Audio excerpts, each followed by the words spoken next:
Good evening, everybody. Welcome to the 2025 NFL Draft Round 1 live stream. My name is Tom Scavetta. I'm one of your co-hosts tonight. Join alongside my good buddy from Champaign, Illinois, resident Chicago Bears fan, Mr. Andy Hopper in the house. Andy. Tom Scavetta, my friend. It is wonderful to be here. It's the best day of the year. I think, what is this now? 4 years running. It is always a blast to be here. It's been typically this core group through the 4 years, a little hodgepodge. We'll put it together however we can get it. But me and you steering the ship tonight, I would not want to do it with anybody else, my friend. And then excited for the picks. Hopefully we get some chaos. Excited to get the guests on here and get their analysis for their respective teams as well. But strap in, ladies and gentlemen. Here we go. Absolutely. And folks, if you are new to the channel, make sure to check us out on all of our social media platforms at Review and Preview Sports. We're broadcasting this live draft stream tonight on Review and Preview Sports, Facebook and YouTube, and the Big Blue Avenue YouTube as well for all of our Giants fans. And make sure to smash that like button for our YouTube channel and subscribe. Shout out Larry Johnson. First comment of the night. Let's go. Larry, you're number one right now. Appreciate you, buddy. I will say this, and only one time. Good luck to your Cowboys tonight. Andy, 90th NFL draft, and Roger Goodell is on a bicycle right now on the TV. The awesome stuff. Was this Saw? Yes. Do you want to play a game, Tom? You want to play a game tonight, Tom? I do. Hey, I've got a little fun fact for you. Did Everybody you know? Like, who the hell are these people out on a bike? Oh, there's Crosby. Oh, it's a bunch of Packers. I Not don't know who important. that is. Go ahead. So, That's a little historical fact, Andy, for the night. First time the draft's ever been hosted in Green Bay. And did you know the NFL took place in Milwaukee, Wisconsin back in 1940? Well, didn't the Packers play in Wisconsin for like half their seasons? I'm sorry, not in Wisconsin, in Milwaukee. Didn't they have a stadium in Milwaukee they played in for a long time? They did. Yeah. Shout out to them, Green Bay Packers, hometown, and yeah, like I know you're a Bears fan, so it's tough. Shout out to my father saying, "Let's go Jets." Appreciate you, Dad, and quickly want to shout out my buddy John Mondello, EMT, big Giants fan. He passed away 5 years ago today. Just want to shout out him and his family. I know his twin brother is watching tonight. Love you, buddy. And John, I'm jealous, man. You know every single pick tonight. Love you, brother. But yeah, Andy, let's talk some football. Yikes, where do we even start? Well, the Titans, what are they doing here? It's got to be Cam Ward here, right? I mean, I don't know if you saw this, but about a week ago, he was streaming Fortnite on Twitch, and somebody in the comments asked, "Hey, Cam, who are the top 5 receivers in the NFL?" And I believe he said Jamar Chase. He threw Traylon Burks in there. He threw Calvin Ridley in there. Guess where they play? Tennessee. Would you typically put those two in your top 5 receivers in the NFL? I don't know, but I think it's hint here. He's an awesome talent. I think the coolest part about this is the whole journey, right? I mean, this kid started at the University of Incarnate Word in Texas playing FCS, toured up there, got his shot at Washington State, gets to go, he could have gone to the draft last year, got evaluated by the scouts and decided to come back. He goes to Miami, has an outstanding year for the Hurricanes, and he's put himself in a position to be the number 1 overall pick. So is he the best prospect in this draft, Tom? No, I don't think he is, but does it fill a pretty desperate need for a franchise quarterback in Nashville for the Titans? Absolutely.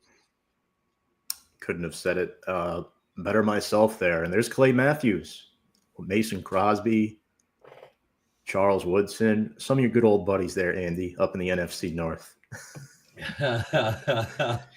My buddy Cannoli is also a big Giants fan. Other than Abdul Carter going 3, all I care about is where does Scatabo go? Interesting. I'm glad you actually brought that up, Tom, or Cannoli. Tom, where do you see Scatabo in this draft? Do you see him as more of a day 2 guy?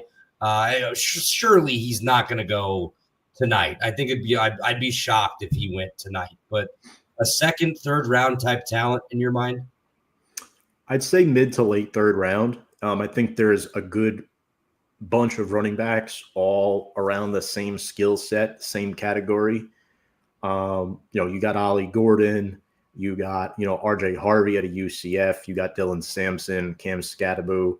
I know a bunch of major guys are stuck. Quinshon Judkins and Travion Henderson. So all those guys, I think, are going to go before Scatabo. Maybe not Harvey and Sampson, but there are a lot of guys out there. And folks, Tennessee's officially on the clock, Andy. Cam Ward, likely the pick here. He is about to be the 21st quarterback selected number 1 overall in the last 28 drafts. This is a quarterback-driven industry, Andy. And more often than not, a quarterback is likely to be the number 1 overall pick unless we're talking about 2022, where we went defensive heavy, I think it was, for like 5 straight picks. That was pretty awesome and unique. Yeah, absolutely. I think, yeah, we see Ward here. Last year, what did we see? 14 offensive players off the board before a defensive guy. That's not going to happen tonight. But yeah, I mean, I think Ward's the clear pick here. I think the biggest question is, how long is it going to take for Tennessee to put the pick in? Cam Ward, he just has – you look at him, he has such a live arm. I love what he's able to do as far as extending plays when he gets in trouble and, moving out of the pocket. And when he does that, he's not always looking to scramble, not always looking to run. And that's not to say he never does, because he can hurt you with his feet. But there's so much tape out there. You can see him getting out of the pocket and still being able to just absolutely sling it down the field when he's moving. And I think he has the tools to be successful in this league. Is he going to come right in and, be a top 5, top 10 quarterback? I don't know if I'd go that far, but I mean, this kid can play. Put the right pieces around him. And I think you have something you can work with in Tennessee. Yeah. Started 13 games this year for Miami, a 67% completion percentage, over 4,300 yards. That was the second most in all of FBS, Andy. And on From the Stands this year, we talked about how he really emerged in that first third of the season as the number 1 QB in this, I hate to say it, poor quarterback class. I think the depth is good. There's just no star power talent where you could say, hey, this guy's going to be above a top 12, pocket passer type of QB. Sure. And there's nothing wrong with that. It's just the nature of this year's draft from previous year's standards. I mean, last year we saw 6 going round 1. Tonight, maybe we get 3, possibly 4. I'm not so sure. But, Ward had an interesting journey, Andy. You mentioned Incarnate Word, 2 years there, Washington State, Miami. But he only played 1 game against a ranked opponent last year. He definitely ACC defenses, not the highest standard for preparing for the NFL. Yeah, you definitely can make that argument. I'll say, he doesn't have control over who he plays, right? He does not set the schedule for Miami, but it's a good point, because the ACC was down last year. I mean, sure, they did get the 2 teams into the playoff, Tom, but you and I both know if Clemson doesn't win that championship game, they're not a playoff team. So realistically, it should have been a one bid league, historically down in football and basketball this year for the ACC. Weird trend, but yeah, I don't know. I feel like you just got to give this kid a chance against NFL defenses. It's going to be an adjustment period, no matter who it is. If you're a rookie quarterback, I mean, how many rookie quarterbacks have we seen come in and just have no speed bumps, nothing, no adversity, anything like that, from the jump. So especially, it's not like he's going into a perfect situation in Tennessee here. They have the number 1 pick for a reason, right? You couldn't have said it any better. What's up, Mark Alkin? Eagles fan, looks like he's going to be in for a long night. Cage my IQ. What up, D-Bake? We'll see you a bit later. Another Eagles fan and my father. Great, giving John a shout out. Yep, absolutely, Dad. And yeah, Andy, I think Ward is a guy that is going to be pretty good in the NFL. By the way, I didn't know this. He's a relative of current NFL safety Quandre Diggs, and he's a relative of former NFL corner Quentin Jammer. Fun fact. Yeah. I have a fun fact about the Titans for you. Do you know where Brian Callahan was born? Nashville, Tennessee. Right here in Champaign, Illinois, my friend. His dad, Bill Callahan, was a member of the Illinois staff as a grad assistant in 1980. He was on staff until 1986. Served as special teams tight end coach, offensive line coach, and quarterbacks coach. So yeah, that's cool. He did not go to school here. He was, let's see, Brian was born in 84, so he was here for like 2 years. But it is a fun fact. We have a Tennessee Titans to Champaign, Illinois connection on the draft show tonight. Nice. Really nice. But yeah, no, it's going to be interesting. Where do you think Ashton Jeanty goes tonight? He's sort of the unicorn of the first round here. There's so much smoke around this guy. If we're talking Ashton Jeanty in the draft, I do want to give a shout out to GRP Wins on Twitter, George Riley Pangakis. He is heavily invested in Ashton Jeanty's draft position, going under 9.5, under 6.5. He's got him as his 3rd pick, all this stuff. So hopefully that works out for you tonight, GRP. Great follow on gambling Twitter. Other than that, Jeanty, so dude, there's so much smoke about, if it stays chalky, if nobody moves up, the Raiders have to take him at 6, right? There's been talks of him falling down to 10 to Chicago. There's also talks of Chicago moving up to take him specifically. I really think we're going to see the Jaguars move down. I think we could see New England move down if there's a package that's good enough for him. But I think Jeanty's the top 5 pick tonight. I think that's what we're going to see. Roger, and I would love that if so. That is the piece that the Bears offense need. They need a bell cow 3-down running back, and Jeanty is that, ladies and gentlemen. One of the most impressive running back seasons in college football we've seen in a long time, and the pick is in, Tom. Yes, I completely agree with you. I think your Bears definitely have a big shot. And there's the first pick, Andy. Cam Ward, QB for Miami. We are shocked. I mean, I am absolutely stoned out of my mind right now thinking that Cam Ward is number 1. I'm so shocked not. Shout out, Kevin. Appreciate you. Love you, man. Love and support for all of you guys, the Mondello family. Hope you enjoy our live stream tonight, folks. Make sure to like our video.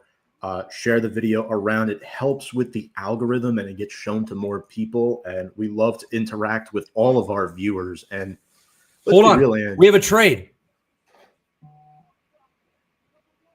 The Cleveland Browns have traded the 2nd overall pick. They're going down to 5.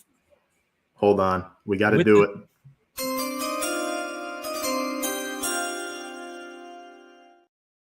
Holy shit. So the Jags have moved up to 2. Cleveland's going down to 5. We'll get the rest of the package here. Hold on, let me look that up. Are the Jaguars about to take are they about to take Hunter? I think so, because they need corner help. I think they're taking Travis Hunter. I think Cleveland's trading down. Hold on. Wow.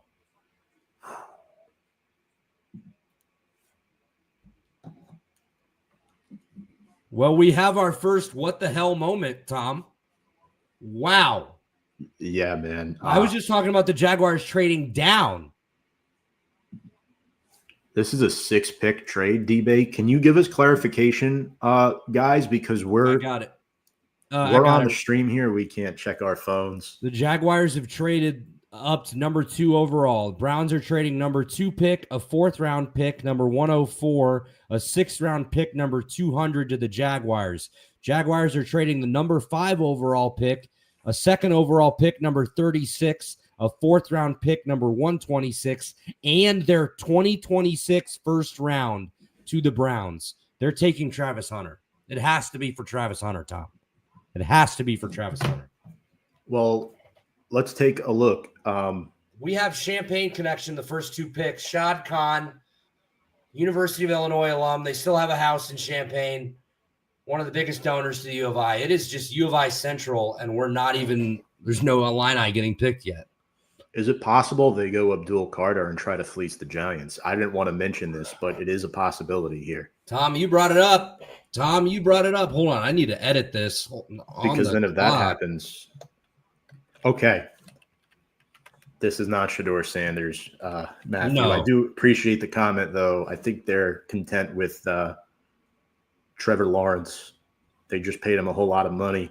So their ends are Josh Hines-Allen and Trayvon Walker, who they took number 1 3 years ago. They're not going Abdul Carter here. Their starting corners, Jerry and Jones, Jordan Lewis, and Tyson Campbell. This is 100% Travis Hunter. Yeah, it has to be. Let's not overthink this too much, fellas. Wow. And I want to bring up our first guest here in a moment. Just want to make sure he's let's get this ready backstage. This pick official. Tom, that's a good point. Like, did you all the smoke coming up? It's been they're looking to trade down, and there was other reports. Well, hey, look, they're looking to make a boom in this draft. Last week, Mason Graham was working out in Jaguars gear. I think he thought he was a lock to go at 5 to them. Oh my gosh. This is something, dude. This is what we do it for, Tommy boy. Come on. I love this. Eddie. Love this. I didn't see this coming at all. Tom. Pick is in.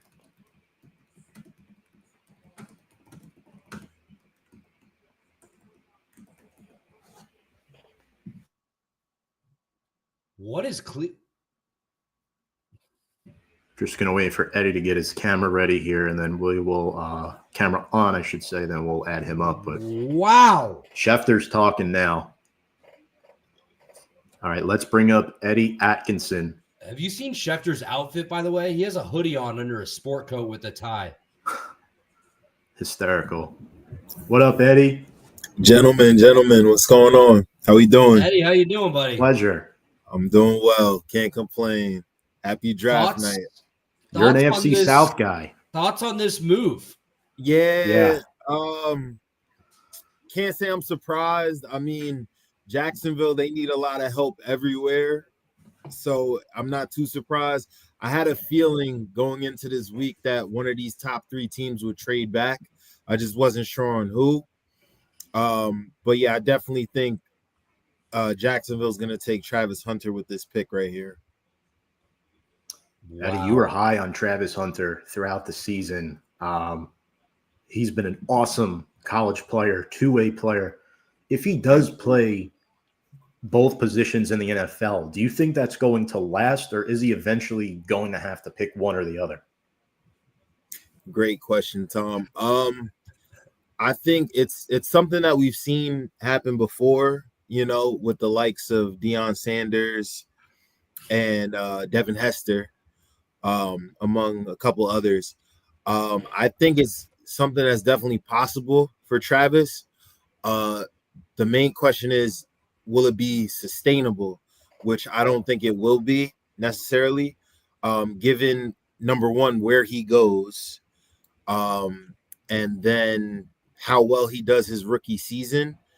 The most I could see him playing both positions realistically, I'd give him 2 seasons max, maybe 3, depending on how his rookie season plays out.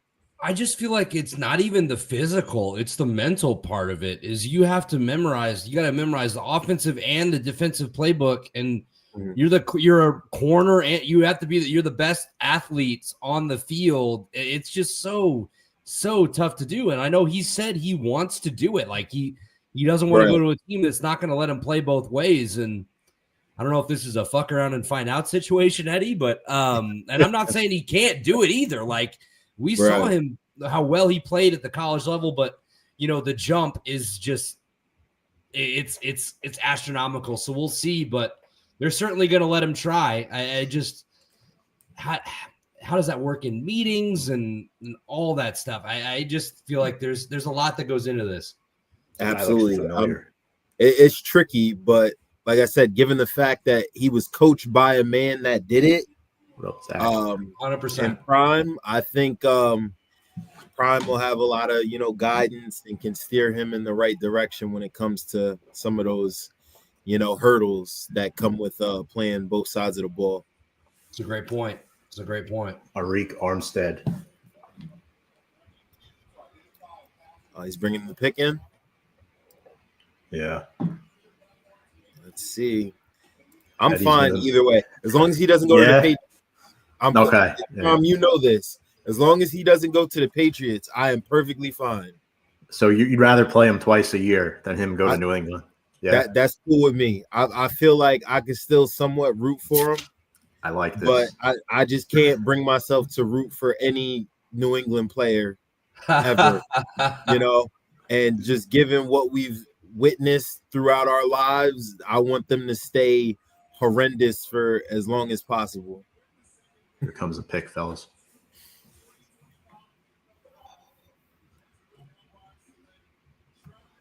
Okay.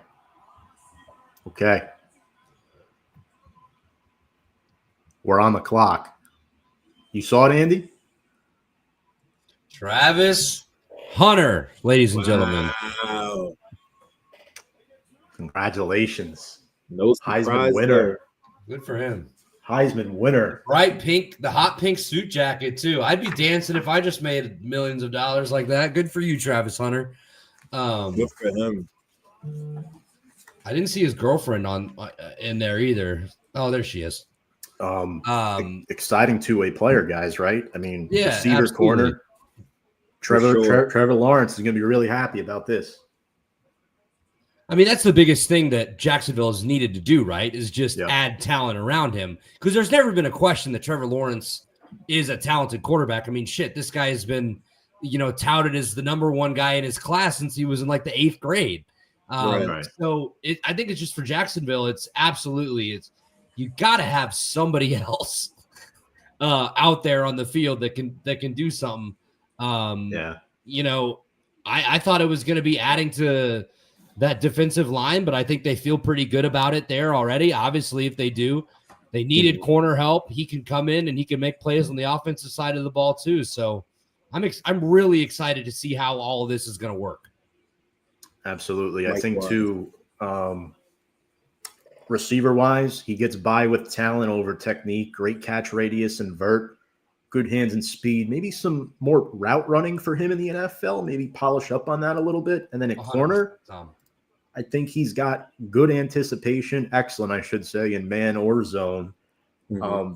Like Eddie and Andy, you were both talking about the rare ball skills. I just think, improve a little bit in run support at the next level. And I think that'll come with time. Yeah. He's the number one corner in Jacksonville now, guys. And we'll definitely talk about Travis Hunter more throughout the night, but things are happening quickly. Giants are on the clock. We got to move on.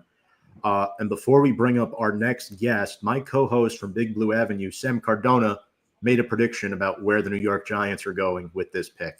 Sammy. All right, guys, let's talk a little bit of Giants predictions for the draft tonight. So I think what's going to happen realistically is that it'll go Cam Ward, Travis Hunter will be there at 3, and we will take Abdul Carter. And that just makes the most sense. And I think that it would be a great addition to our defense. I'm not mad at it. However, if the Browns screw up that second pick and Travis Hunter falls, we I mean, it would be dumb if they don't take him. Like, it has to happen. So I don't think that we should draft a quarterback with that number 3 pick. I think we should use that 34th pick and trade up if we needed to, whether it's Jackson Dart or whoever, really. I don't think that they're going to take Shedeur. I just don't think that was really going to work out anyway.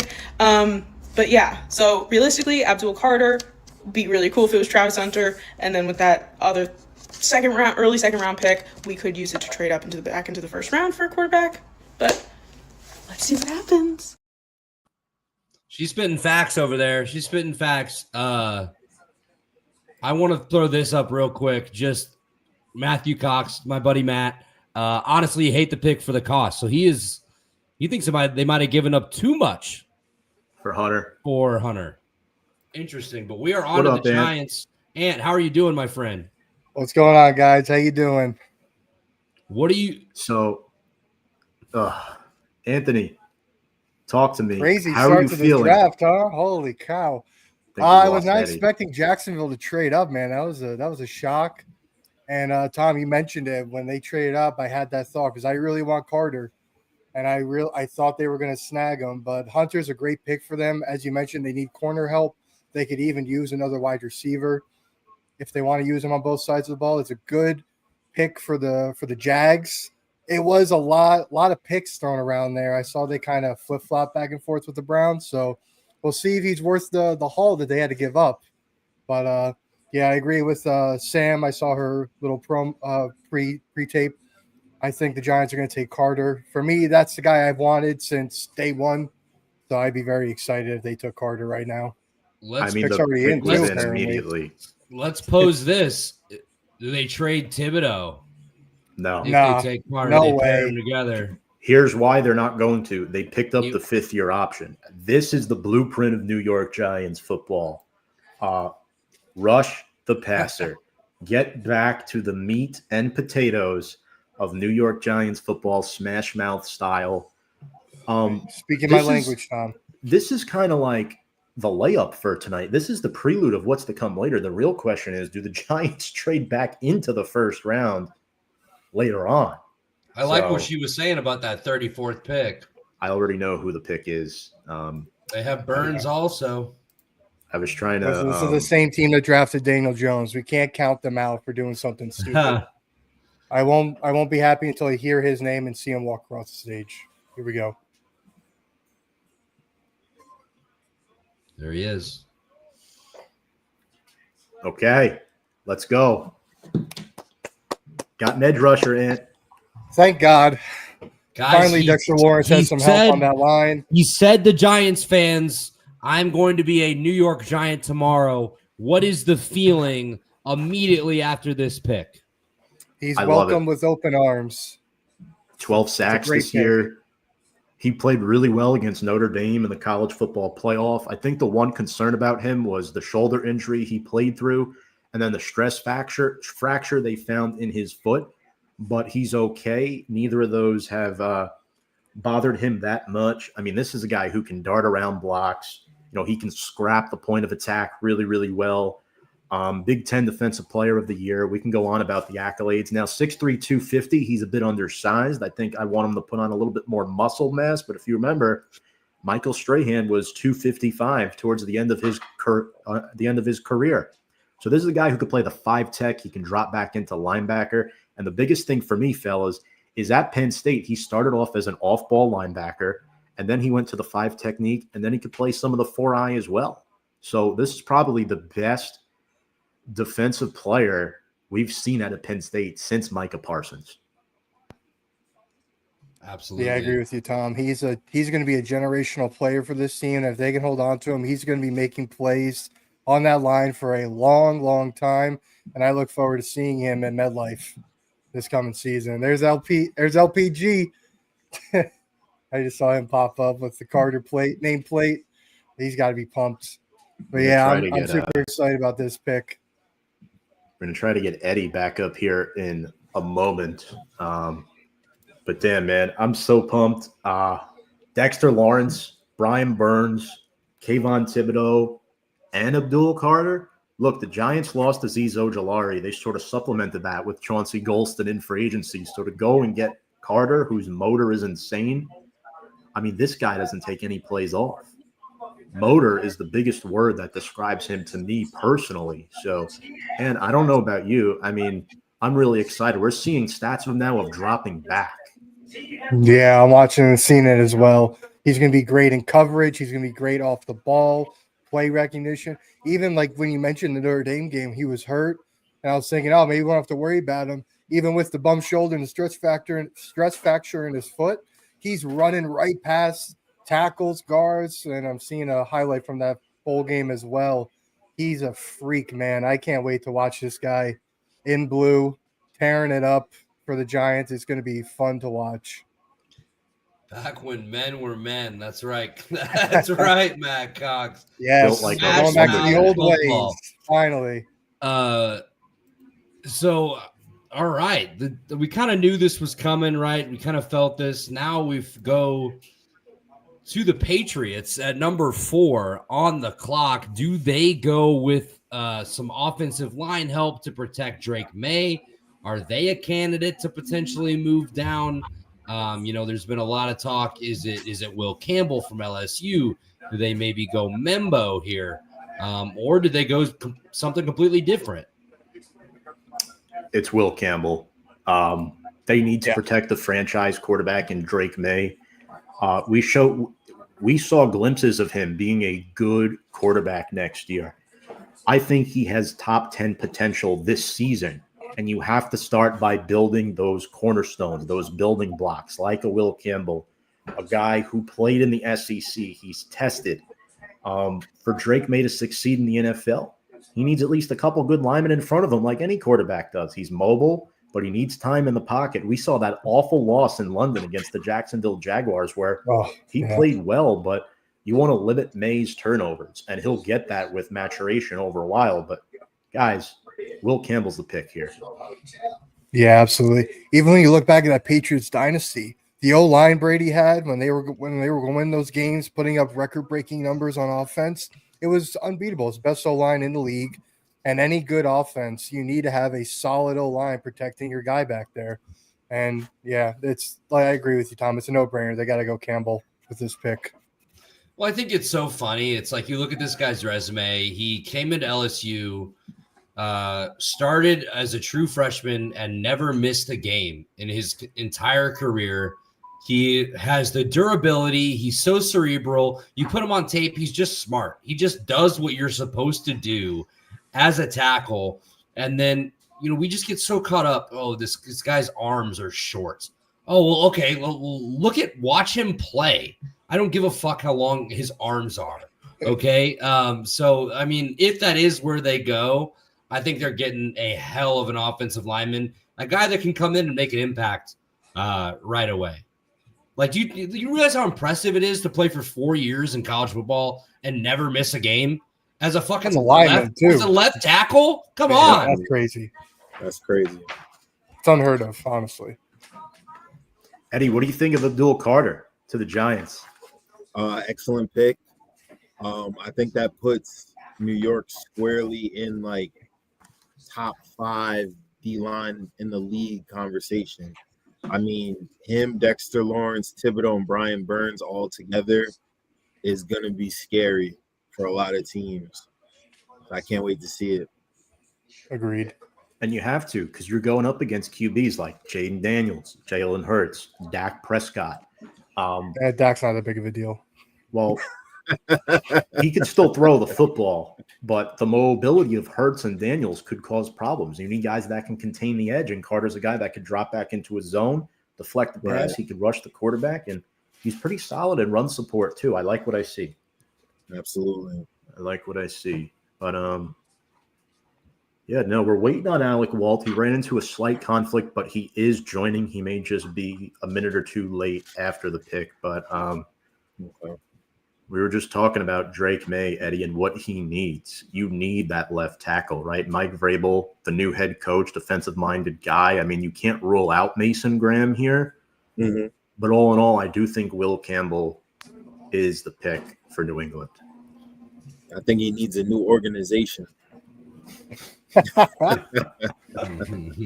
New England hate is real. It is real, ladies and gentlemen. Yeah.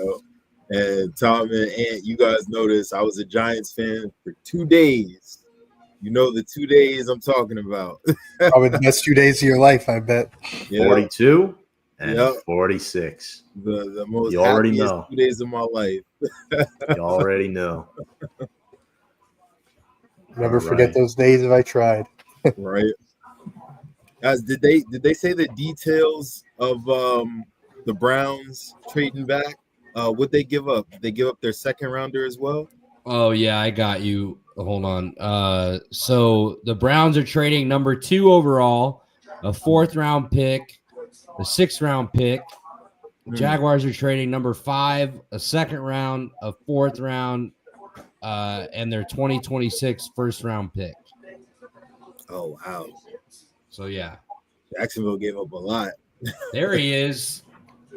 Alec Walt, ladies What's and up, gentlemen. What's up, guys? How you doing? What the Walt, hell how's it are the going? Patriots doing, man? What are they doing with this pick?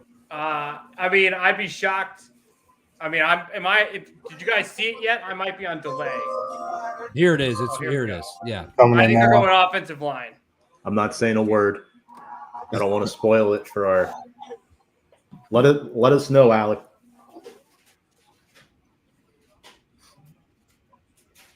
Suspense is killing me. Oh, I see Dale walking on stage. Oh shit, you're way behind. DC tonight, Walt? What's up? Are you in DC still? Yeah, I'm in Virginia. Okay. Virginia. Yeah. Yes. Okay. I see the pick. Will Okay. Campbell. Talk to us. What do you think, man? This doesn't surprise me at all. I mean, when you looked at the addition of Mike Vrabel as the head coach, he made it very clear he wanted to improve on the offensive and defensive line. He was very active in free agency, going after guys like Milton Williams and Harold Landry. They also had need at corner. They addressed that. They had need at wide receiver. They addressed that. They basically addressed all of their needs for the most part, except for offensive line. They went into this offseason only signing Morgan Moses, who we knew was going to be a right tackle next to Mike Onwenu at guard. The only thing they did not address in some capacity was left tackle. When you look at the number 4 pick, obviously this isn't the sexiest pick in the world.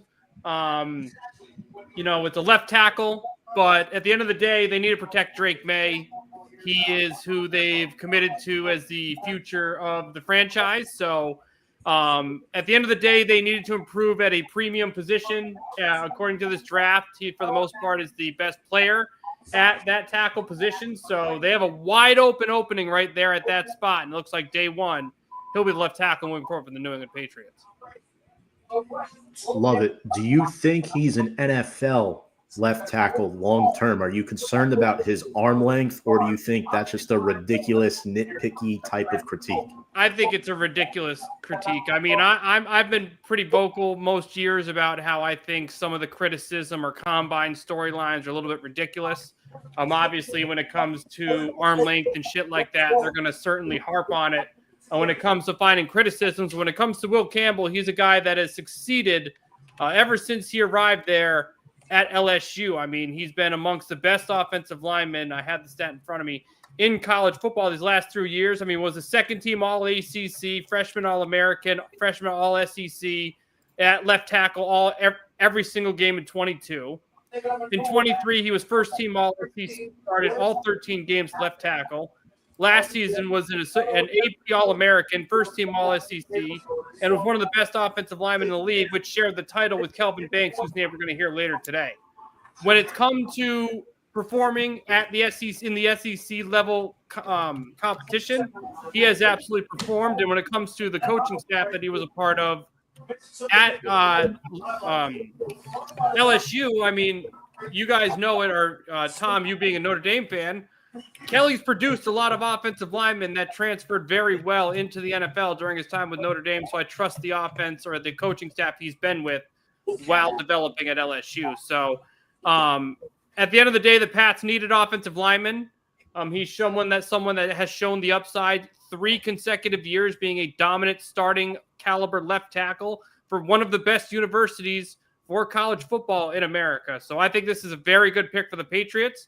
And he certainly has plenty of opportunity to prove that he can be a full-time left tackle. I think the arm length is ridiculous. He proved it again and again while with LSU that he can perform at a premium position on the offensive line.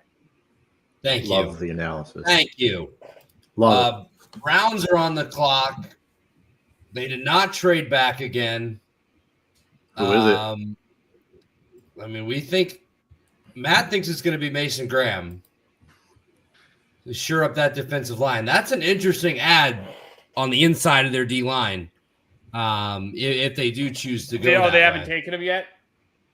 I can totally see them just going Shador.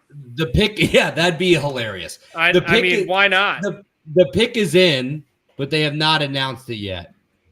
I can't. What did they give up, or what did they get for Hunter? Remind me again, please. Somebody message it in the chat. They got a number 5, second. They got number 5. They got a second, 4th, and next year's first. Yeah. God damn. Eddie Ant, do you guys agree with Mason Graham here, or could it be somebody like a Sanders or I don't know, a Kelvin Banks or even a Membu? I'll be honest, I really have no idea which direction the Browns are going. I expect them to stay at 2 and pick up Travis Hunter. I did hear they had a lot of they liked Sanders a lot, so I wouldn't be surprised if they picked him here, honestly. I think it'd be a little too high to pick Sanders at this spot, but I have no idea which direction the Browns are going to go. I kind of agree with Ant. I think I could see them taking Shador here, but also I think they could shock a lot of people now that the Nick Chubb era is no more. I could see them taking Ashton Jeanty. If you trade back 3 spots, they better nail this pick. Well, because they traded what could be a generational talent playing both sides of the football. There's the pick, guys. My brother is texting me, who he's going to be on later because he's a Colts fan, Eddie. He said, "Do you like the Jacksonville trade?" Not sure if I do. So I don't know. It's interesting. Mason Graham better work out for Cleveland, I guess. But. I will say this for the Browns. He's been what many would consider the safest top 10 prospect, in my opinion. Yeah. Barely anyone talked about him because he's not the most exciting player in the world, but he doesn't have many of those qualities that you don't want. He is an interior run-stuffing defensive tackle that can move in a defense that already has the player you have to double team on the edge.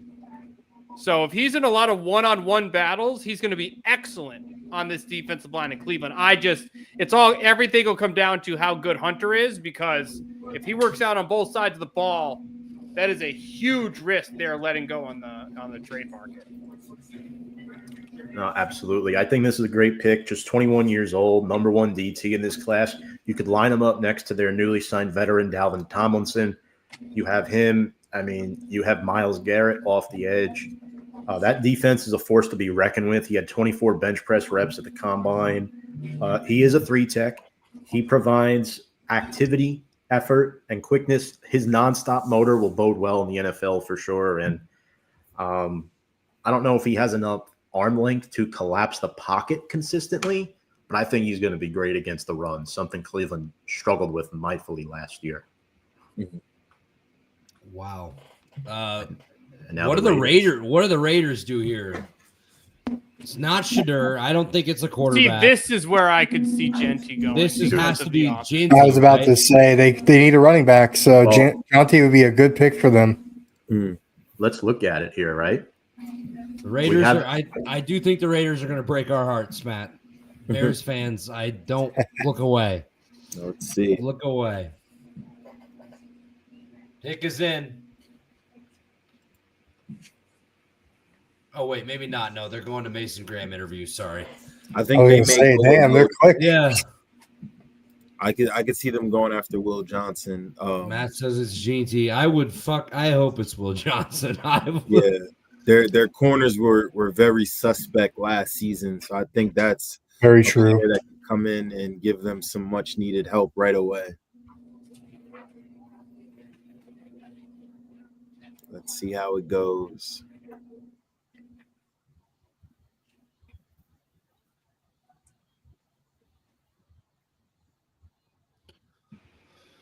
My screen share is messing up. Let me just pull it here. There's the unicorn of this draft, guys. We know it's not going to be Jacksonville at this point. Could it be Vegas, who has Zamir White and Raheem Mostert listed as their starters right now? I think the Raiders might go Membu with Tom Brady in the building, with John Spytek in the building, former Bucks front office guy. They built their team with Tristan Wirfs, Ben Bredesen, Luke Godecki. I actually think this is offensive line here. I'm going to go with Membu. Well, we definitely need it. Yeah, not a bad pick. I wouldn't hate it. You want to build from the inside out. And as a good friend of ours, Andy Trey Smith, once said, the Raiders quarterbacks typically need a lot of time to decide. So why not give them more time to decide? I in a million years, I would not have thought you would give a fucking Trey Daddy shout out on this stream, Tom. I'm an interesting one. That's Andy. incredible. I'm gonna have to clip that and send it to him. He will absolutely love you. I will never forget that comment. Like Alex Leatherwood was the only clear reach of that draft, in my opinion. Looking back at it now, but here it is, tearing my fucking heart out. There it is. Where do you fucking wow? No way! Wow! That's not surprising at all. It's they've been desperate for a running back since they let Jacobs go, and they did nothing to address the position with a head coach who loves to run the football. Yeah. I mean, this made a ton of sense. I mean, I didn't want to believe a running back would go into the top 10 for a while. It took me a couple weeks to realize, like, all right, Pete Carroll's totally going to do this in his first year. But, I mean, they need a running back so badly. And that Pete Carroll loves to play smash mouth football. He had Marshawn Lynch in the past during his days with Seattle, who I don't think GNT's Marshawn Lynch, but I think he can carry the workload in the offense he's going to be asked to be in. So, I think this is an excellent pick, even though I don't know. I don't think his best years won't be when the Raiders are good. Right. Yeah. He's a legit 3-down back. You can say, oh, he's only 5'8". You can knock the size there. Put on the tape, dude. This kid is a brick shithouse. He will run through you and not think a thing about it, man. Gosh, damn. He averaged, 120 yards a game last year? He did. He's playing in the Mountain West. You can say that, but look at what he did week 2 against Oregon. It was really impressive. This guy is one of the best running backs we have seen in a long time. He's a guy I wanted in Chicago really, really, really bad. This is what I was afraid of, that he was not going to be available. Good for the Raiders for scooping him up. Fills an immediate need. He'll come in right away. Look for them. I think the Raiders are going to pound the rock next year, fellas. And they're not going to be very good. Let's be realistic here. Listen, Savior, got a what's whole going bunch of on, other man? problems. Shout out, Sav. Appreciate you tuning in tonight. LGR, even though we're out of the playoffs, still got to represent. No shame. I thought he was going to Jacksonville, Genty. You look at the stats, fellas.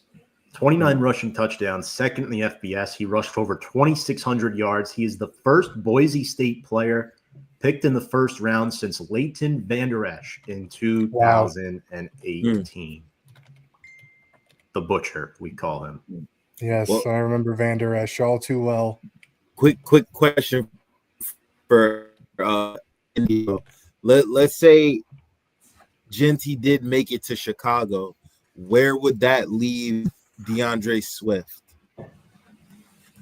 Look, DeAndre Swift, he's fine, but he's not an every down back. Like, we paid him a lot of money. I still think he would be able to make an impact, in the passing game. But what Chicago needs is a bell cow. It's a guy that can be out there 3 downs. Like, Swift put together an okay season, but there was just too many times where you just really couldn't trust that guy as a runner. And part of that could have been, the lacking of talent on the offensive line as well. Hit the brick, Swift. That's what he says. Get out of here. This is my nightmare. Now the time is coming to witness the Jets. Poor Jets, man. Yeah. Oh God. I mean, shit. You got to think Membu or Warren here for the Jets, right? I It's got to be Warren. offensive line. I think it's offensive line. They're fascinated with Warren. Didn't they draft a left tackle last year? Did they? Yes, at Penn State. I don't think anyone knows. who Fashanu, drafted last but year. their line Oh, is they still, did. Yeah. Their line I is don't still see so them bad. drafting a tackle with him on the team. I think it's Warren. Just- If But it's with between a Fields- tackle or Warren, they're taking Warren. With in my Fields opinion. at QB, sorry, and No, with my Fields bad. I at didn't mean to QB, cut you off. they got to protect him. Everything's got to be right in front of him. Warren, you get the ball out quick though. That could change the dynamic of a Jets offense. Go ahead, Ant. Sorry. Yeah, sorry, I didn't mean to keep butting it, but I was just going to say the Jets have weapons. Even last year with Rodgers, they had Garrett Wilson, they had eventually got Devontae Adams, they had Conklin and Breece Hall. So the Jets have offensive weapons. I don't think it's what they need. I agree, they need linemen because it's nice they have all these guys to throw to when you only have half a second to throw the ball. You really can't even use them. But if there's one thing we know about the Jets is that they will screw up their first round pick. It's a given every year. Death, taxes, and the Jets drafting poorly. It's always going to happen. So listen, for my Jet fans out there, I hope they draft well, but I have no faith in them. I'm going to be honest. Cannoli thinks it's Membu. Walt, what would scare you the most about the Jets here with this pick? If it was Tyler Warren? I mean, I just think taking Warren over Membu makes sense. What are you going to do? Draft Membu and have him play left guard or right tackle? That's a terrible way to utilize a top 10 pick. Interesting. Okay. When it comes to Warren, I mean, their head coach came from Detroit, who just had Hawkinson. Then they just I forget the name of their new tight end. Conklin. No, on the Lions, where the coach came Laporta. Oh, Yeah. And that's why, I see no reason for them to not go after another weapon. I mean, he was elite in college last year. I mean, I understand it's college, but I think Justin Fields would benefit a lot from someone who he can check down the ball to. He has a number one wide receiver on the outside. Yes, I understand the offensive line factor, but if you're going to draft a right tackle or an interior guy, you can wait. That's a good assessment. Yeah, I mean, I think Warren helps the Jets the most immediately, right? In 2025, I mean, my brother, who was a Jets fan last year, came on here and said he really wanted Brock Bowers, and he was a bit disappointed when they took Fashanu. So, Walt, you might be onto something there about the Jets. Tyler Warren, definitely a hot prospect for sure. So, Andy, we're kind of split here between Warren and Membu. I don't know. What do you think? Yeah, I don't know. So they just got Justin Fields, right? I think you try to add as much protection to him as possible. I think they go offensive line here. Well, I think Membu is really good. Cannoli. I mean, if he falls to the Saints, you got to take him. I mean, look, everybody thought Evan Neal was a home run pick. I'm pretty sure every person on this panel right now, it's okay to admit this. I don't mean to put you guys on the spot.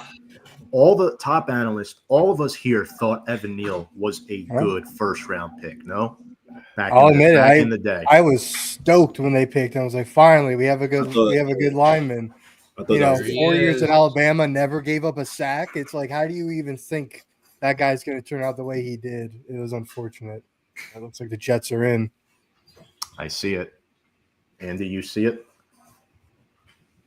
I can also see them going Jalen Walker if they go defense.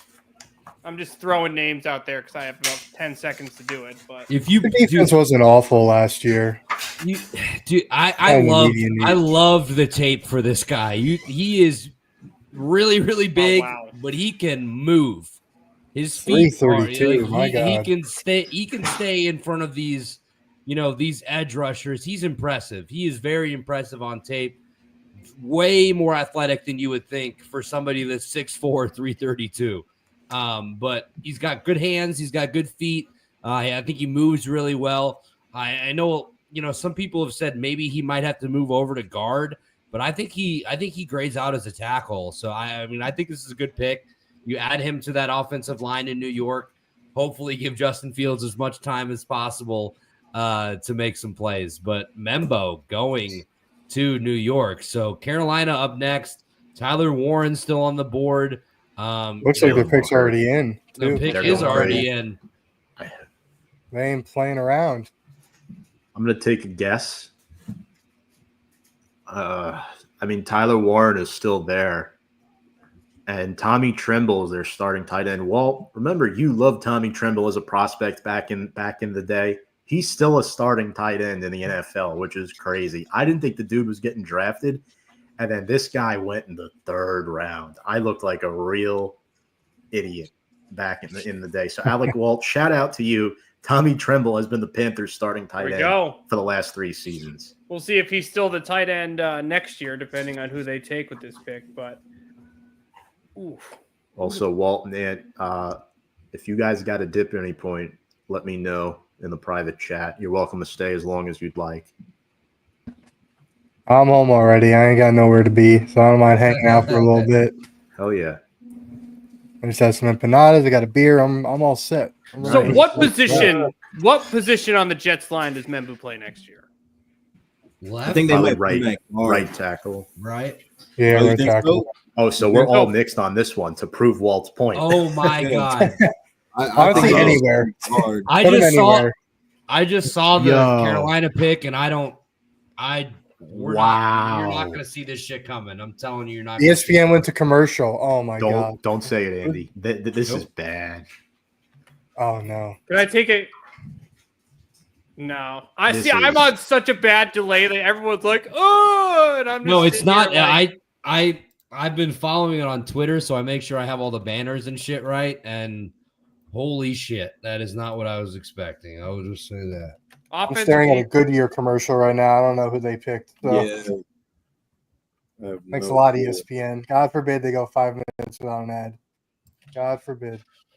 Folks, while we're at break, remember, drop a comment below if you want to converse with us throughout the night. We would love to hear from you.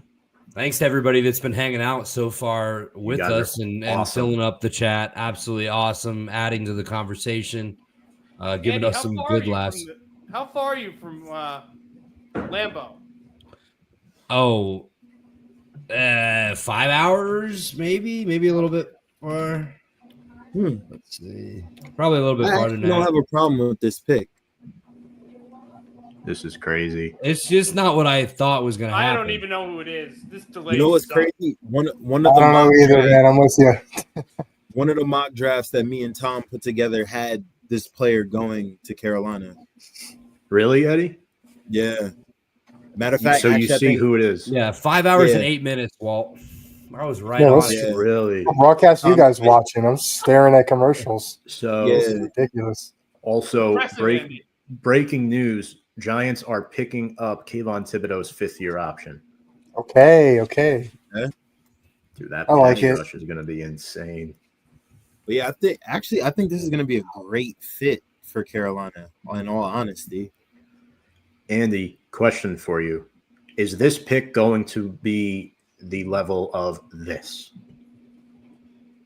I don't know if it's that level. What is he's a rapper now, isn't he? That was the fucking God, was that look at it. Kadarius Toney? Yeah, that was the Kadarius fucking Tony. Oh pick. Lord, not He's not Kadarius even Toney. in the NFL anymore. He's Dude, how many drinks Going in were hands, you in? Kadarius Toney. Oh, my no, God. this is not that level, but it's definitely a oh shit. I did not see this one coming. But also, Eddie, I don't hate it though. Like if you think about the addition, All right, I'm going on Twitter. I'm sick and tired. yeah, of hearing You I got it. honestly, Beat around the bush. I have zero problems with this pick. I hate to tease it like this. You can just say at this point, ESPN would rather play ads and show who the hell the Panthers. I'm picked just gonna for say him, it. so. Eighth pick, Say it. Teteroa McMillan. Yeah. Oh, Wide that's a receiver terrible from pick. Arizona. Overrated. Wow. It What an feels idiot. like it is Okay. very, very early for Yeah, that it's- guy. This isn't a And, surprise at all. I think would he'll not be a a great surprise. fit there. Ridiculous. All honesty. I like. This isn't Honestly, I can see that ridiculous. being a good pick. Give Bryce some options out there. No, Eddie, okay, you so love Bryce this because needs some Warren's options. slipping. This guy is going to be I think he's going to be a legit red zone threat. Like he's just Well, a yeah, very he's 7 feet tall. he's a I hope very, so. very smooth athlete, can go up and get the ball. Yeah, he's 6'4". That's it. That's a good. Yeah, he's Thank you, Walt. But I guess I get it, but also I'm like, man, you could have traded back and got him at 15, maybe. Well, Dallas at 12 might be looking at receiver. That would be my only worry. But God, I thought Jalen Walker was going to be the pick here for I agree. For Carolina. I could have saw that as well. That would have been Yeah, that would have been a good pick for them. I know Walt has to go after this, so we'll get his reaction, and then we'll say goodbye. I think we got it. He said it's terrible. Yeah, it's just awful. Yeah, like Well, if now, you hold on. compare the last like 5 or 6 classes, he wouldn't be the number 1 receiver. Pull up Cannoli's comment. It's worked over. Rumors that I run a faster 40. like I know that. Cannoli, and I like if that's true, Carolina, you're in trouble. Let's hope he's a good route runner. That's all we're gonna say. Yeah. Yeah. So I watched some tape from him this week, and like he honestly kind of reminds me of Mike Evans a little bit. Like I know that is a hell of a comparison, but like he has that type. He's just a big body receiver that I feel like they can just go throw it up to him in the red zone and have him go get it. There's been a couple times where I feel like if you watch him, he might be a little bit slow, like off his initial, break or his initial first move. Feels like it could be a step slow at times. But I had him as my, number 1 receiver behind Travis Hunter in this draft. I know it's kind of weird.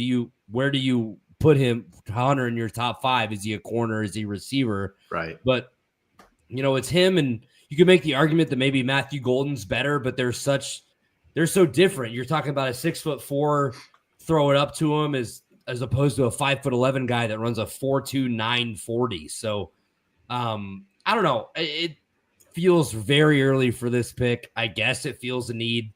The Saints pick is already in. Holy shit. Andy, Walt's got a dip. Alec, thank you very much for your time. Appreciate you. Gentlemen, it was great. Hope to talk to you again soon. Best of luck to your Patriots the rest of the way. Thank you very much. I appreciate it. Can't wait to be back next year with another top 5 pick. Absolutely. Trying to be right there with you, man. Thanks, Don't worry. Walt. Let's go, baby. Peace out, guys. Have a good one. Later. Quickly, before the Saints make their pick, I know the pick is in. We have a little bit of time. Let's hear what our resident New Orleans Saints fan, Sean Militello from Off the Dome Sports, had to say.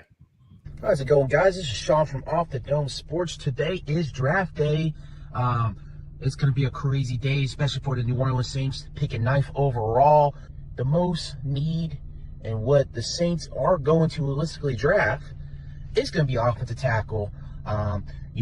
They did not accept Trevor Penning's 5th-year option, which leads to him being, the final year of his contract. So that gives you options like Kelvin Banks if he falls out of Texas, Miembu out of Missouri, which Kellen's brother is the OC for Missouri, so he has an inside track with him. Josh Simmons.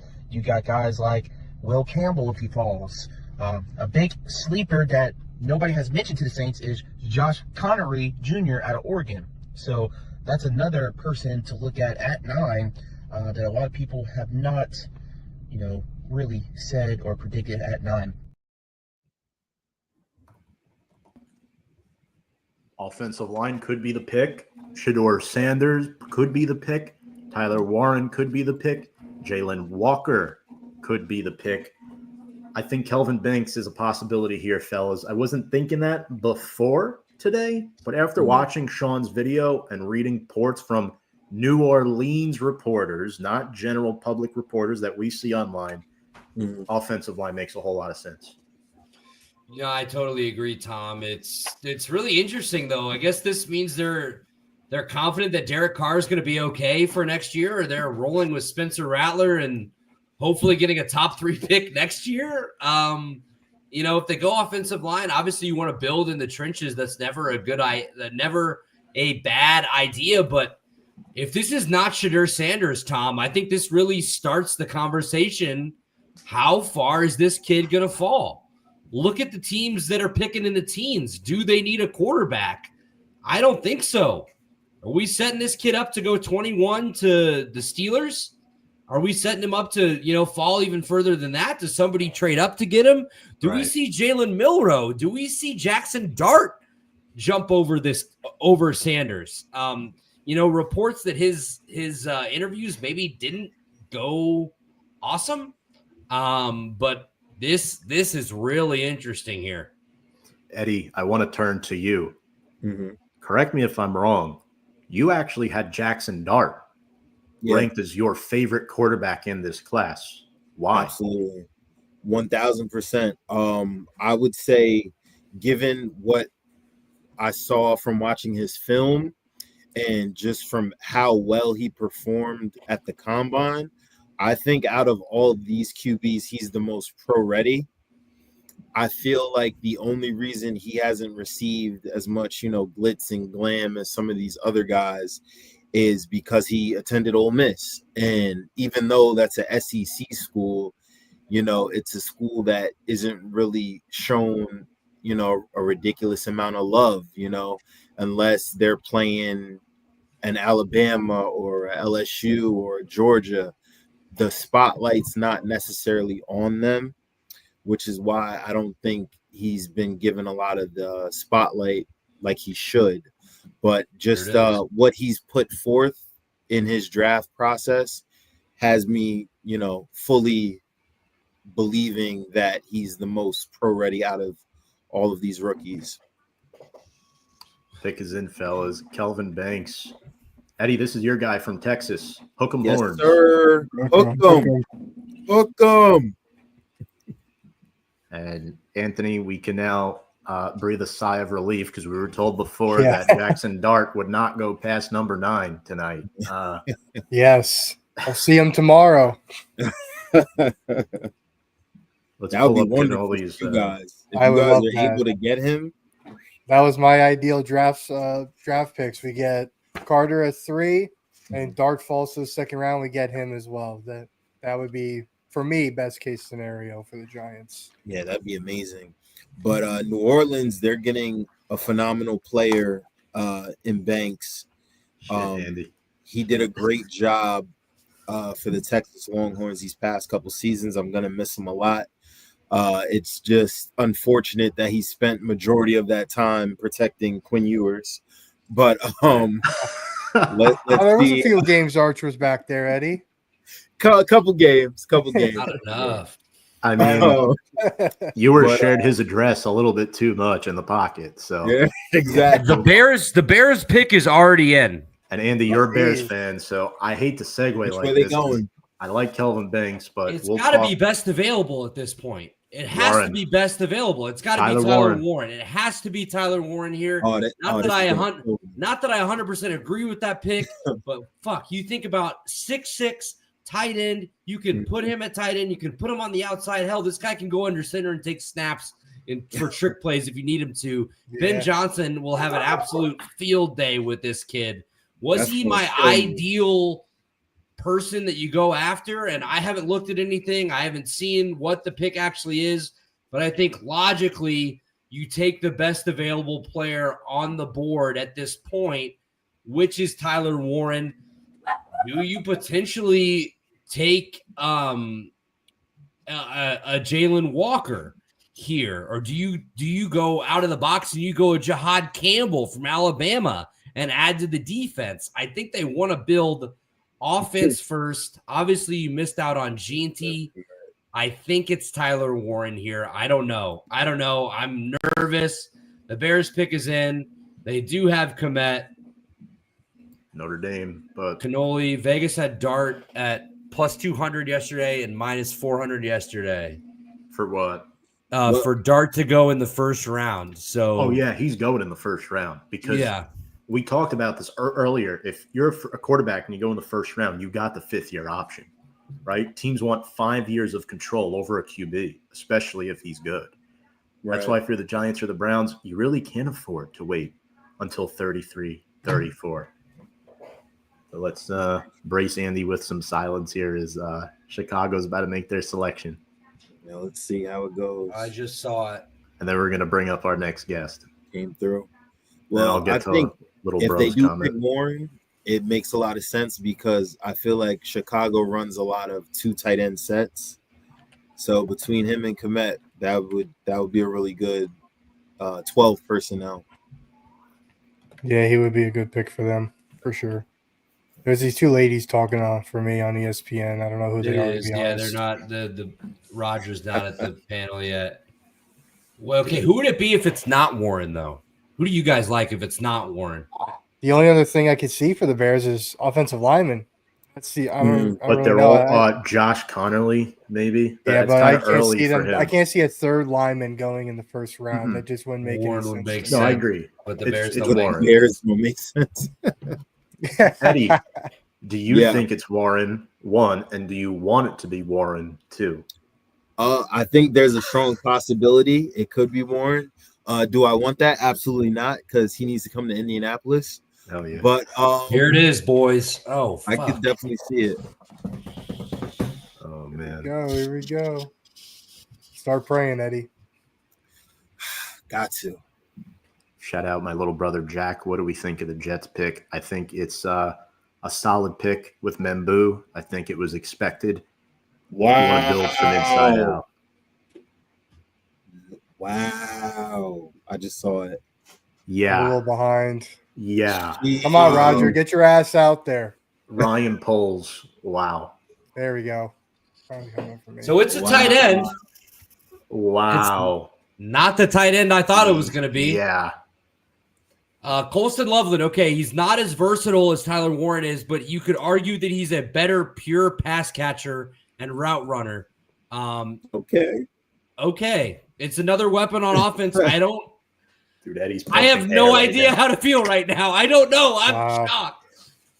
Chicago picking Loveland over Warren, they must Over know Warren. something that we don't know. Something's going on. They know Something they must know happen in that something we interview don't or what? know. It's something. They know Wow. something we don't know. So I know Penn State Wow. abused him in that Fiesta in that bowl game mean- against Notre Dame. Maybe he's got some injury from that. I don't know. Let's talk about Loveland here. 6'6". He is a mammoth with size. Second team Jesus. All Big Ten. 5 touchdowns dude. this year. Yeah. 56 catches. The only respectable player in the Michigan skill set room. Missed time with a shoulder injury. A year ago, he was first team All Big Ten as a freshman. He caught 4 touchdowns as well. He's an elite pass catcher, Andy. Plays big like a wide receiver, able to separate from man coverage, I think, folks, pretty well. Good speed and route runner, strong hands, but his blocking needs some work. And that's why you still have Cole Kmet.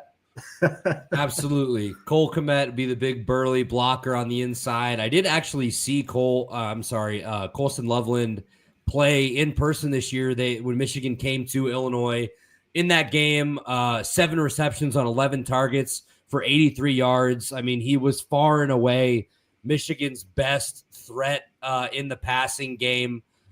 So, I mean, I'm interested to see how he's going to fit in this, Ben Johnson offense, but man, I am shocked right now, to be honest with you. Like, I figured it'd be best available.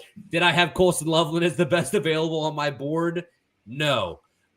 So, wow. Okay. Does Warren fall to the Colts at 14, Eddie? Do you guys go Jahad Campbell? Wow. We got to talk about this here. 49ers pick is in. Before we bring up our 49ers guest, I want to play this video from last year when the 49ers made their first round selection. What? Yeah. Yeah. Look at him. That's terrible, bro. That's so bad. Okay, Or they could do that.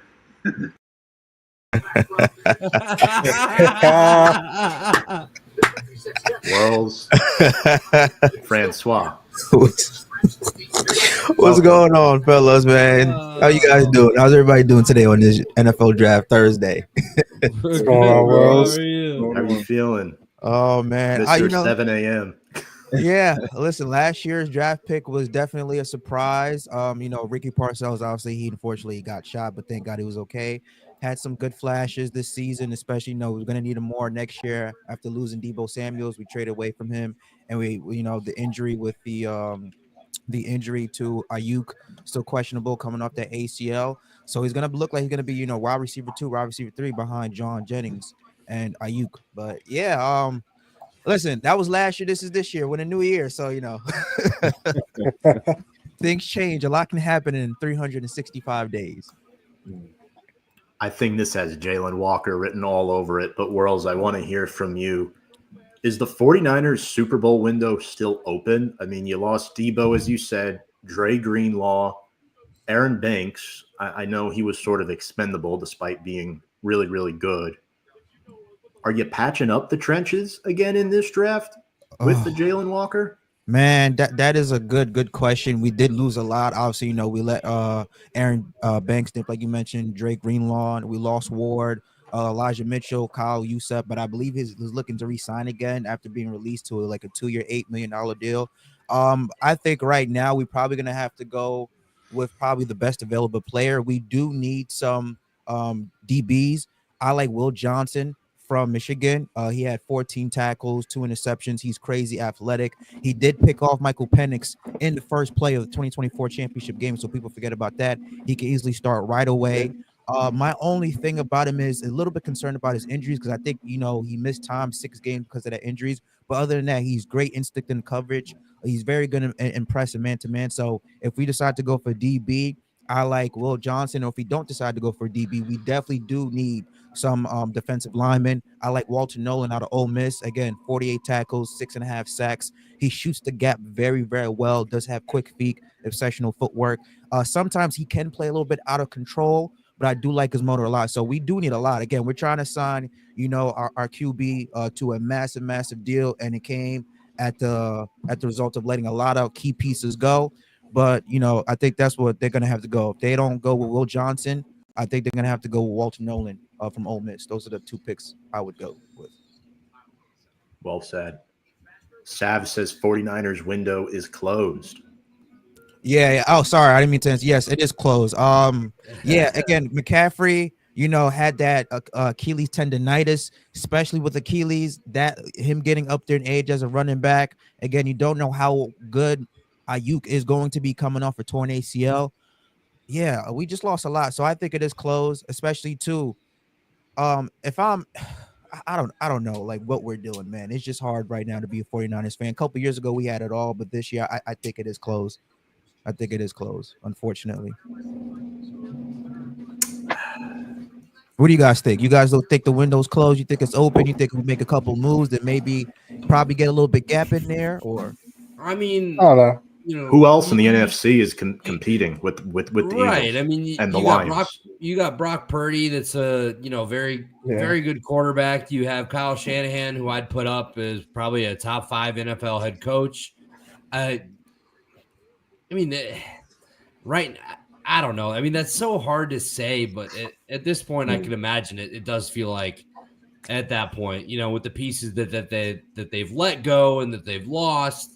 Can Christian McCaffrey ever have like where he's healthy for you guys? You brought up a lot of good points. So they made a great move bringing Robert Saleh back as their Yeah, I was a big fan of that move. And that's a great point, Eddie. That's why I think it's Walker here. Yeah, I could see it. Well, they have to remedy losing Greenlaw. That was a huge loss for them. So they got to do something to rectify. They're showing that. Shedeur Sanders on the screen right now, but there is absolutely no way. The last few times they tried to show him, I just saw an empty couch. So I don't even know. Like, they don't even know where Shedeur's going. What up, Red? He's probably going to be like a 2nd-round draft pick the way he's been falling lately. He's crazy. Apparently he don't interview well, so. Red is describing crashing out right now. Red is talking about the Bears pick. So he's talking about my friend Ron Funches, who is also a Bears fan. You want a guy who just plays football and kill animals at tight end. All right. Well, you might get the hog farmer in the second round. Tate Ratledge, guy who looks like he was born out of a wooden box. I think your guys' TV's ahead of mine. Yeah. I'm streaming it on my computer, so I know I'm a few seconds behind. So I've been none of us are saying a word. You'll be the first one to react. Okay. Hopefully somebody good, like I mentioned. Unless it's a bombshell, right, Andy? Unless I can't contain myself. I swear to God, if we fucking pick Shedeur Sanders, I'm gonna leave this fucking stupid, bro. I'm gonna leave. Brock looked a little rough last year, World. So I don't know, man. But we don't shopping. Need Shedeur. If that's the case, we should have just traded him. We would have been able to keep all our players. What the fuck? What the fuck? Crash out. Oh, he got another special message. Okay, sure. Look at those kicks he's wearing. So what was the deal with Goodell coming out on the bike? I know he's about to announce the pick, but that was weird. I think that has to do because every year for when Green Bay does training camp, all the players they take a bike from the locker room to the fucking practice field or something stupid like that. Okay, all right.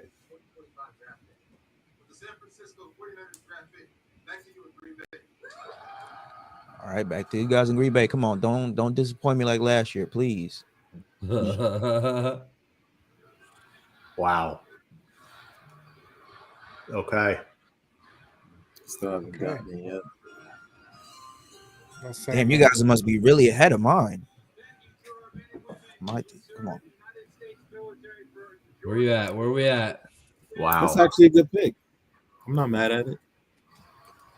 Damn, how far you guys ahead of me? Shit. They're still talking. You need to get that internet fixed, bro. I'm watching it through Twitter, bro. Yeah, I'm watching it through Optimum. This Optimum fucking streaming shit. Okay. Okay. I'm not mad at that. I'm not mad at that. Okay, all right, there it is. Mad at that. Yeah. Michael Williams, edge from Georgia. You said you're not mad at it. Yeah. I had him going a little bit lower to 15. But again, Georgia produces great edge rushers. The dude is jacked. I think he's 6'5", 265. He kind of reminds me of a baby Myles Garrett build. So again, he's very versatile. He can line up multiple spots on the D line. He's great against the run. I believe he had 21 tackles, 5 sacks, and 8.5 tackles for loss. So I'm not mad about the pick. Again, I had him go a little bit lower, but I like the pick. I didn't have to crash out this year. Good job, 49ers. I like it. I like it a lot. Yeah. Dallas is already in, and this is definitely Matthew Golden, but damn, Worlds, not a bad pick. Mikel Williams. Before Walker. That's interesting. I think Walker might have a higher ceiling, but a bit undersized. I think Williams has a higher floor, and I think he's an outstanding player. The Dogs defense really helped them out this year. That's why, Andy, they advanced to the CFP quarterfinal in what was a down year, right? Carson Beck had a down year, and Georgia's defense really carried between Stackhouse, Chambliss, Malachi Starks, not Lassiter, Dalen Everett. Those guys were solid, but Walker and Williams were the cornerstone edge rushers that really carried the load late in the season. Yeah, I'm talking about, what was it, that 9 overtime game against Georgia Tech? Uh-huh. Oh, yeah. I mean, look back at the last few years, boys. There's been several draft picks from Georgia on the defensive side of the ball that have gone in the first round, and they all seem to be working out pretty well so far. So, I don't think you can go wrong taking from that program. Just make sure somebody is watching them before they get behind the wheel of a car, because they will go too fast and they will get arrested. Cowboys pick is in, not where I thought they were going. But it's not a bad pick. It might be a little high for him, but it's honestly the correct pick, which I'm shocked. Wow. they need line help for Dak. He's getting older. You just invested a lot of money in him. And let's not forget, fellas, Zach Martin retired. I was just about to say Martin just left their best lineman. They needed to replace him fast. Brian Attard is ecstatic. By the way, shout out all the Sports Box people tuning in tonight. We really appreciate you guys. Much love. I know they're not doing a stream this year. We were supposed to simulcast with them this year. I'm sure we'll be doing that next year. Should be a lot of fun. But yeah, man, Tyler Booker's running. I think one of the biggest things is, like, in draft is you listen to what the people from, what his teammates say, what his coaches say, and every indication is this kid is an absolute pro's pro. They described him as the Landon Dickerson of this year's Alabama team, just kind of the heart of the team. I think he's going to go in right away and make an impact. Day one, I think he's going to start on this Cowboys offensive line. So, mature beyond his years and just a gamer. So, Tom, I like how you said maybe a little bit high, but he feels the need. And, obviously they value him enough to take him here at 12. We move on to 13 to Miami. We had somebody say, it was Sav, Miami should take Sanders. I think it starts. There's no way they go quarterback here, right? No. I don't think so. No. I think they need like a lot of corners and safeties and online tackles. Like Miami needs a lot, especially with Jalen Ramsey seeking a trade. Yeah, Will Johnson would be a great fit. Just talked about it earlier. Again, NFL ready corner.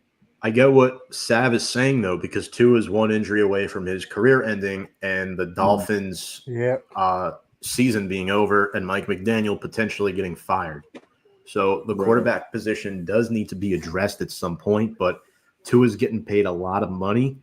Will Johnson could be the pick here, but apparently his medicals and testing did not pan out the way it should. I'm not saying that's the reason why he shouldn't be the pick, but sometimes, guys, as we know, teams get scared of this stuff. They get scared, and it could be a situation where, like, they don't want it. They want to stay away from him here. Matt Malachi Starks could be an awesome fit. What about the primary reason he's sliding? My bad, Worlds. No, you good. You good. Go ahead. You think that's the primary reason he's sliding right now, Tom? Health issues? Health issues and his pro day, which I don't think went very well because of the health situation at the moment. But and Andy and I have our top 5 corners here. I actually have Jahdae Barron ranked above Will Johnson, so I won't be shocked if it is Jahdae Barron over Will Johnson. Well, I was going to say, if they don't go Will Johnson because of his health concerns, what about maybe like a guy like Shamar Stewart, who's another edge rusher from Texas A&M, because they do need edge rushing help.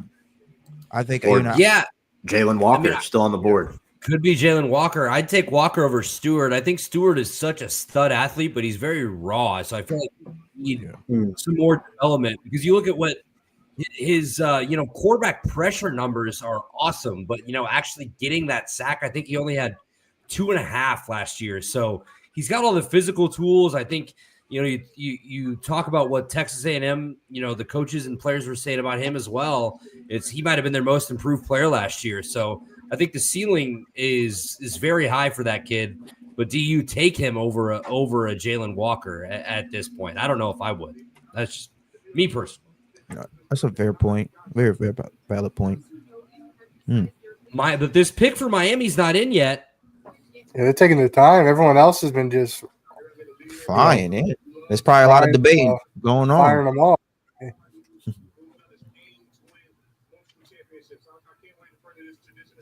Let's see.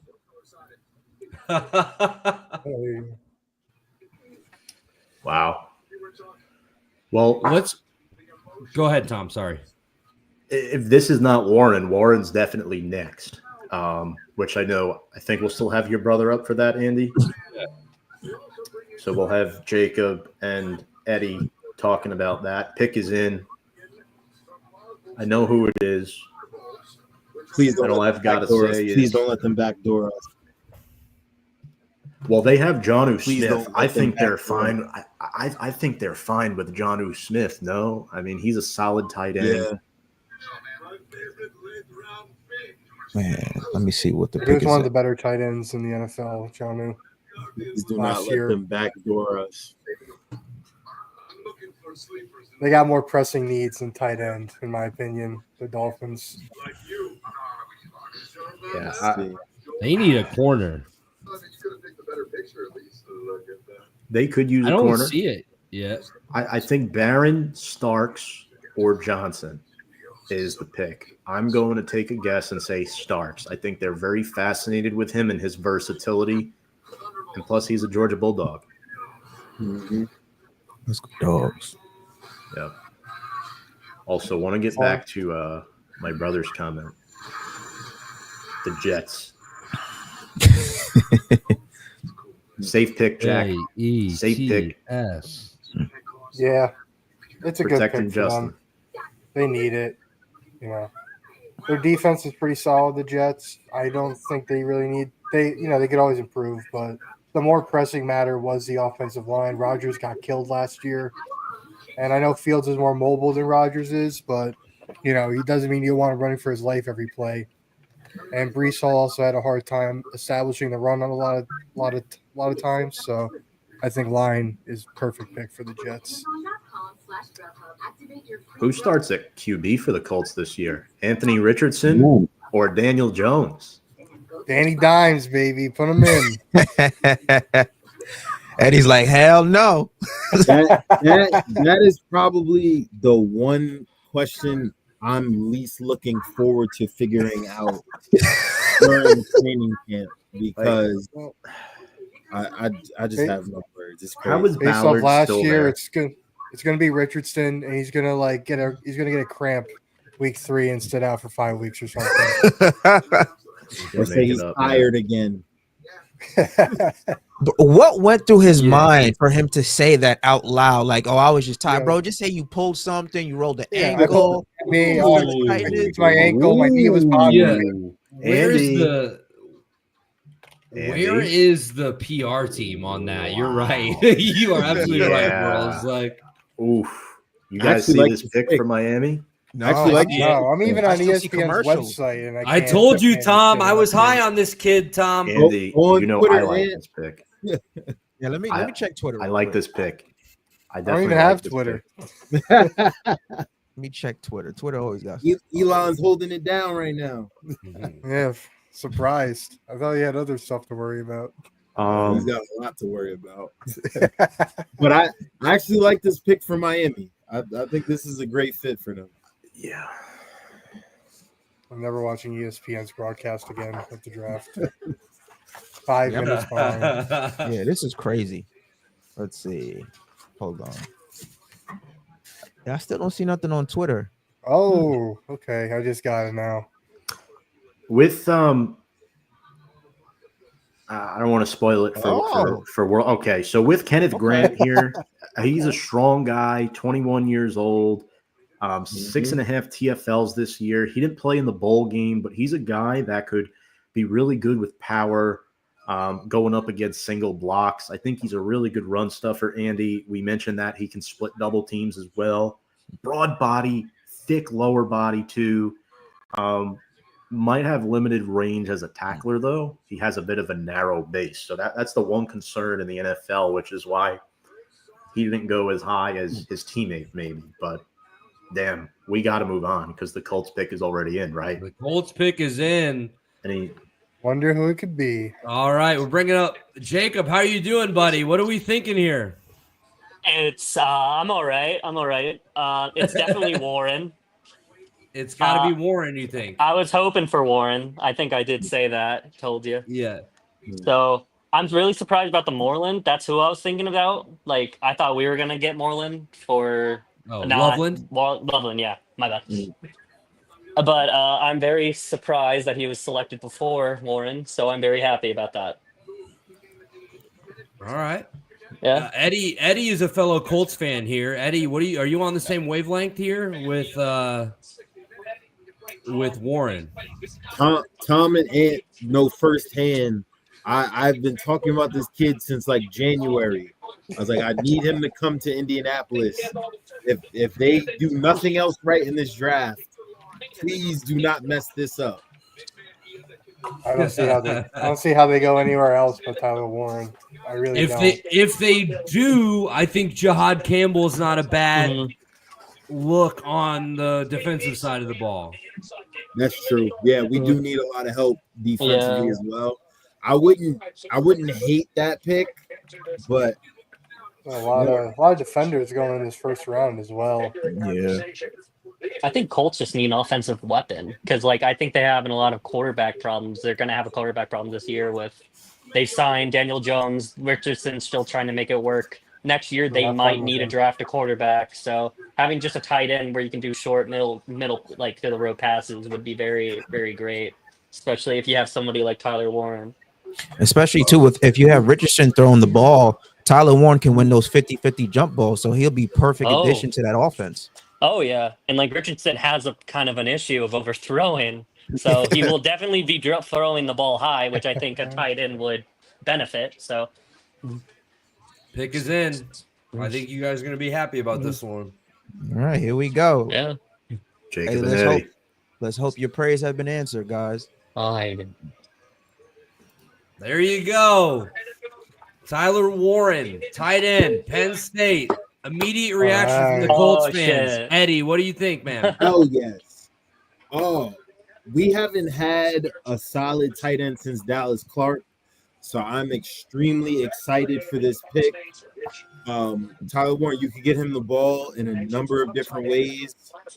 I don't think he's the best blocker. I think he definitely could use a little work in that department, but you know, our OC will be able to draft up a whole host of good plays for him to, because he did it all at Penn State. He caught screens.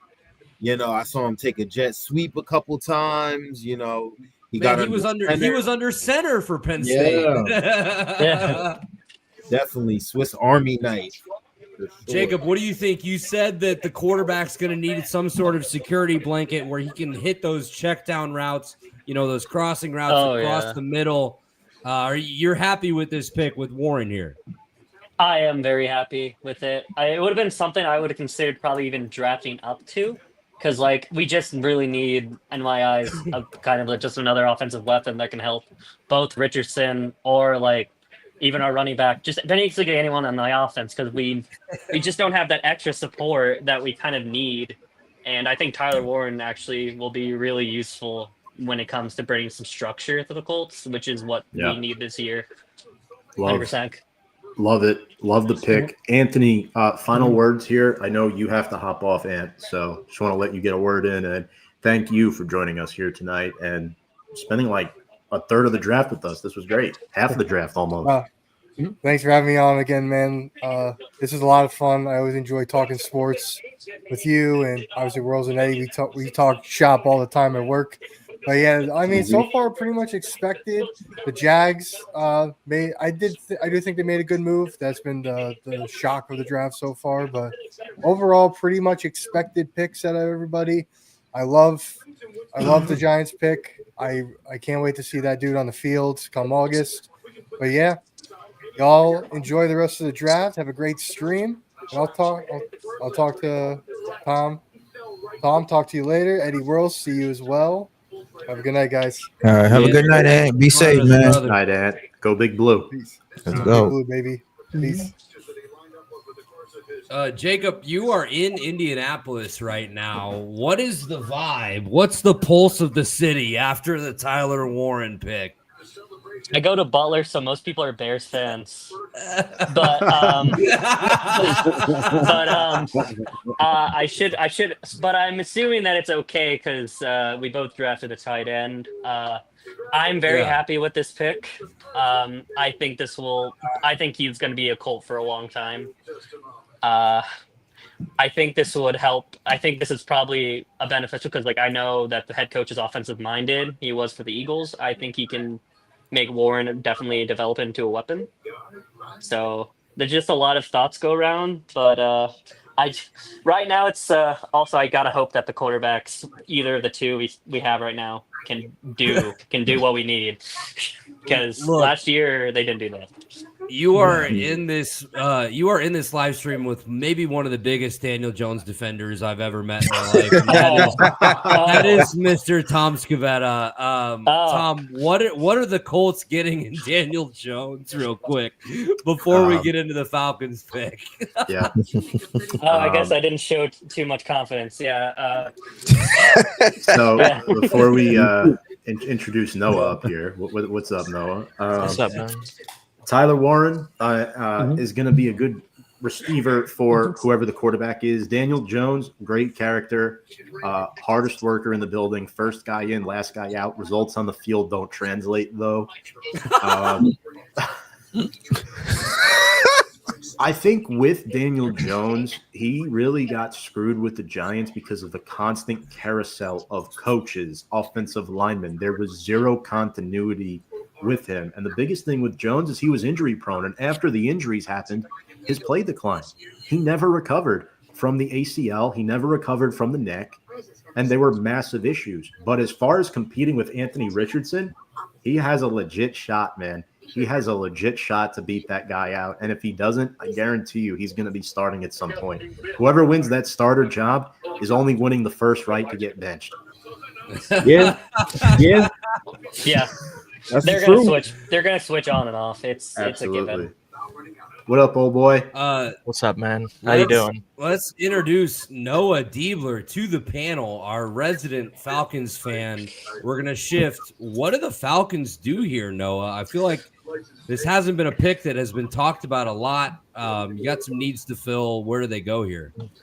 Well, first and foremost, my biggest desire is for them to do something they haven't done in about 2 to 3 years, which is make a first-round pick that doesn't leave me scratching my head completely.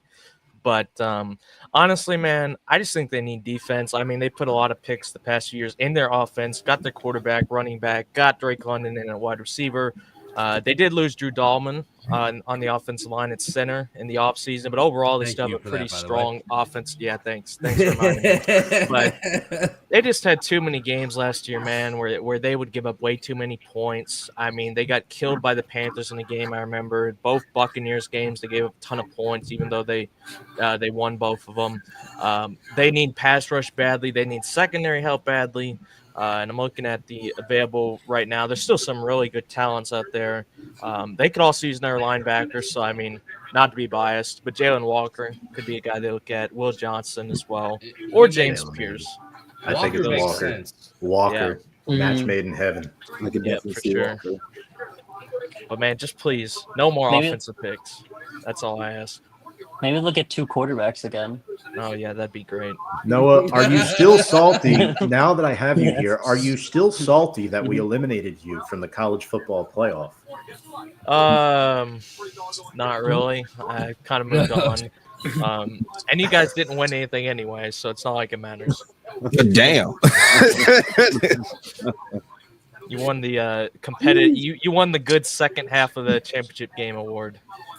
Less than Hey, 1%. I will say this, Noah. I never thought I would live in a world where Georgia was poaching players from Illinois, but congratulations on the Josh McCray signing. Yeah, man. Bizarre. I love Josh McCray, so I do hope he does well for you guys. Hope he gets what he's looking for. But the pick is in for the Falcons. On a serious note, They waited to the last minute. which prospect do you think, Noah, that helps Atlanta close the gap with Tampa Bay? Do you think it is Jalen Walker, a Malachi Starks? I mean, it has to be one of those two, all bias aside, no? You're asking me to put bias aside, which is really hard, but I do think those would be 2 great picks for sure. Again, I really love Will Johnson, but they're more looking at safety, I think, if they take a DB. I just really think they need a pass rusher first and foremost. They haven't been able to rush the quarterback in like 12 years. So, yeah. If they don't go him, what about Mike Green from Marshall? He's a pretty good pass rusher Yeah. as well. Yeah. I like him. Mm-hmm. I definitely like that. Damn, man, we're already at pick 15. Yeah. I only made 2 errors in my notebook so far. Damn, that's too many. Oh, Well, the pick is in, and I think realistically here we have to think about what's coming up next after Atlanta. We're starting to get into that territory where Shedeur Sanders might go. And we have to start thinking about potential trade-ups for QBs. We've only seen one trade tonight, and it was a pretty massive trade. It was a pretty massive deal. Here comes Roger.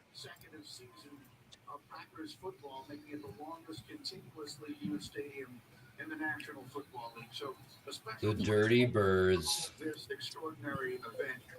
I'm still like 5 minutes behind you guys. It's crazy.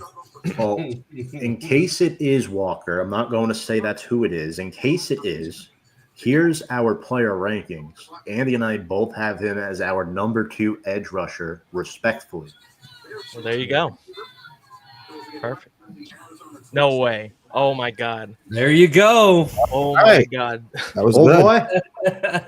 Wow. How about them dogs? Wow. That honestly, I wasn't. That's probably how Initial reactions. I'm pretty hyped. I mean, I've seen the guy play for years. He's a stud. He finally got more of a chance to play last season.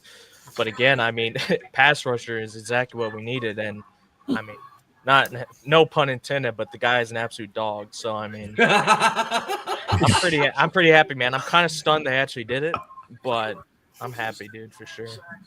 We said it earlier, but it's like first round picks on the defensive side of the ball from Georgia just work out. Like if you take the guy and you just you hope and pray that it goes. I think Cannoli had a good DeAndre comment Baker earlier.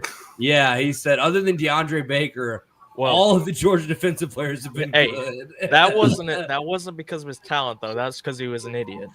That's how it goes with Georgia players, man. And he went to the Giants too. Yep. So that makes a lot of sense. Oh man. So the Arizona Cardinals are now on the clock. Yeah. I don't know where they go. There's a couple different ways they could go, right? Like, do they go offensive line? Do they go another weapon on offense? Do they take somebody from their secondary? Pick Shedeur, trade Tyler. Pick Shedeur. That could be a possibility. Yeah, dude, I am so ecstatic for Atlanta, man. I'm watching this TV right now. I mean, Noah, you know what you're getting, but my God, man, this is such Atlanta, a good value that's a pick. steal, absolute steal at 15. Yeah. Oh my God. There's always one. There's always one Georgia player that falls farther than they should have, and you'd sit there going, "What the hell just happened?" 10.5 TFLs, 6.5 sacks, going up, with Mikael Williams and Nazir Stackhouse. Tough player too, early down edge rusher for sure. That's exactly what we needed. They messed up the draft last year. Couldn't forget that. Penix was supposed to be a Raider. I remember that. Oh, you guys didn't see me last year. I was super depressed. It's a good thing I wasn't in this draft show. Man. I think Brian messaged you, Noah, before you even knew the pick. Brian Attard. Yeah, he was like awful. And I didn't know he was talking awful. About it. And then I saw it and I'm like, oh yeah. But he had a good end of the year. Maybe he'll be good. So I think they got to go like either edge rusher, lineman. They need O-line, the Cardinals too as well. They need everything.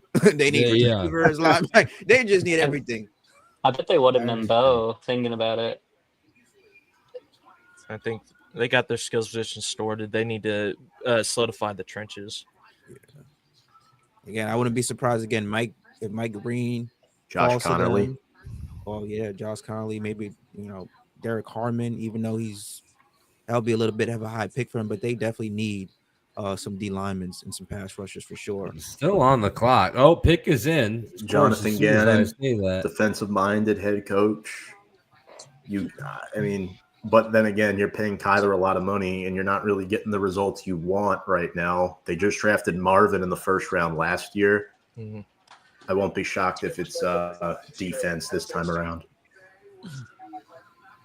Because then, what was it, Paris Johnson in 23? So they've gone offense back-to-back years with Gannon at the helm. Mm-hmm.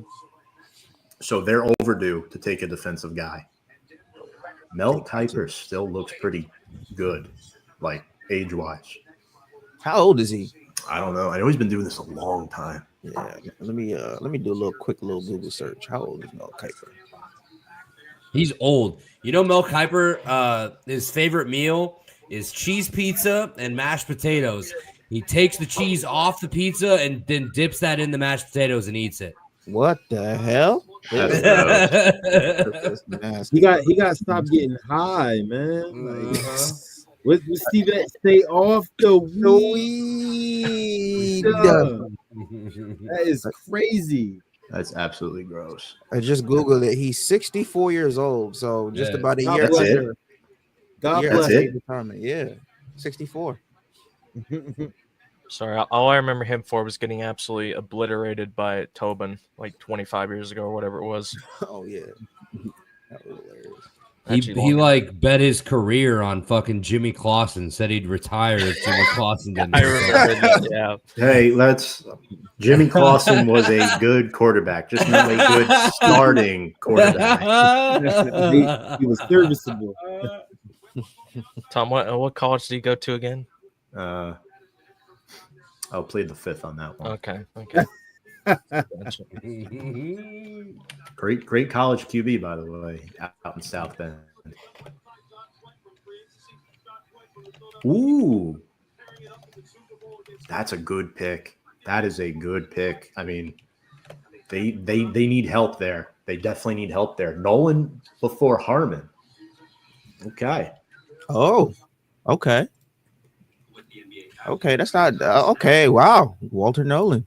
That's actually a really good pick for him. Wow. That is one of the highest rated, recruits in his class.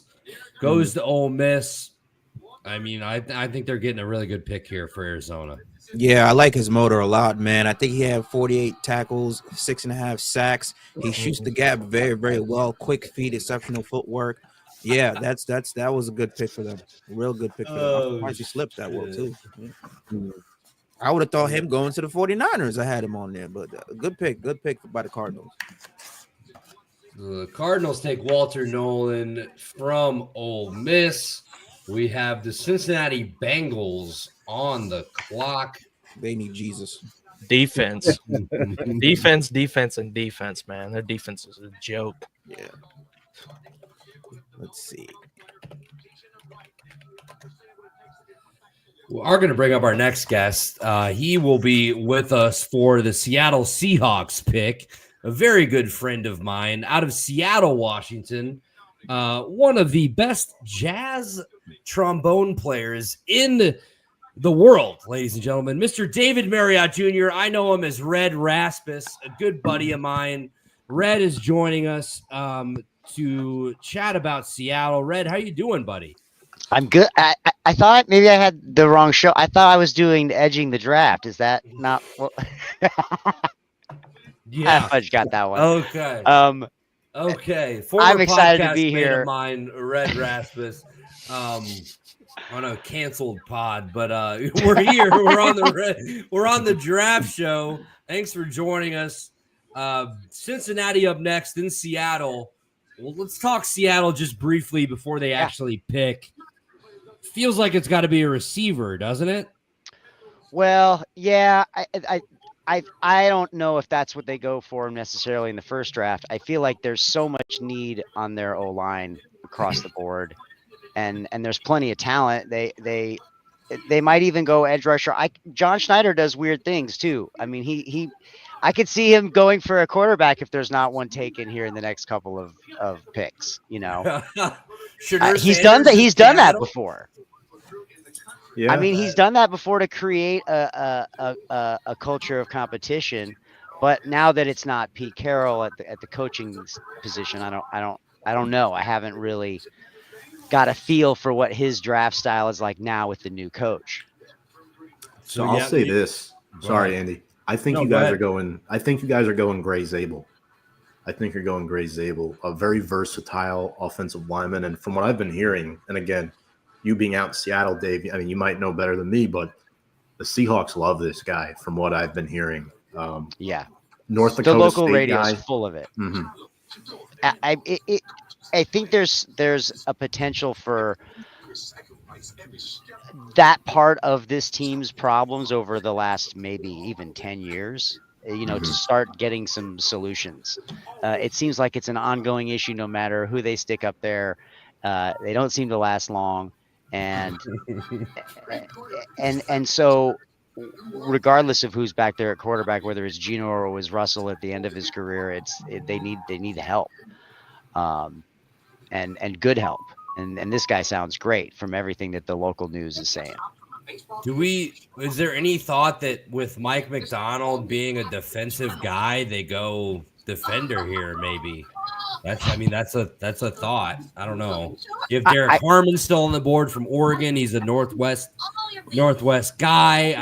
But I don't know if he necessarily feels like the biggest need. Well, and I know John Schneider, he is very big on talent first and not necessarily need a lot of time. Best available. Sure. Yeah, absolutely. So we'll see what happens. I'm curious to see. I think that they also have so many picks. I was kind of waiting and seeing if maybe they decided to get rid of this pick in the hopes of getting some more people later rounds. We'll see. I don't know. Well, before we get to Seattle, we have the Bengals, and their pick is in. I think we're at 17, though, Andy. Oops, excuse me. All good.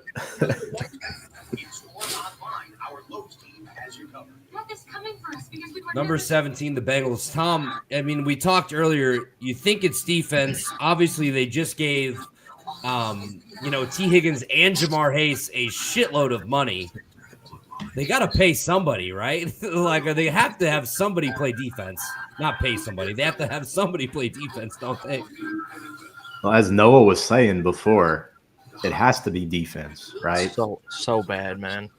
It's just Eddie. Do you agree? Is it defense here, or do they pull a curveball and go O-line? Oh, that's a no-brainer. You have to go defense. You can't keep having Joe Burrow put up 45 and the opposing team put up 48. It's just I'm tired of seeing it. It's crazy. Yeah. No, I definitely agree. I know you mentioned they should probably go Zabel. I know another center that was still available. I believe he plays for Ohio State, Donovan Jackson.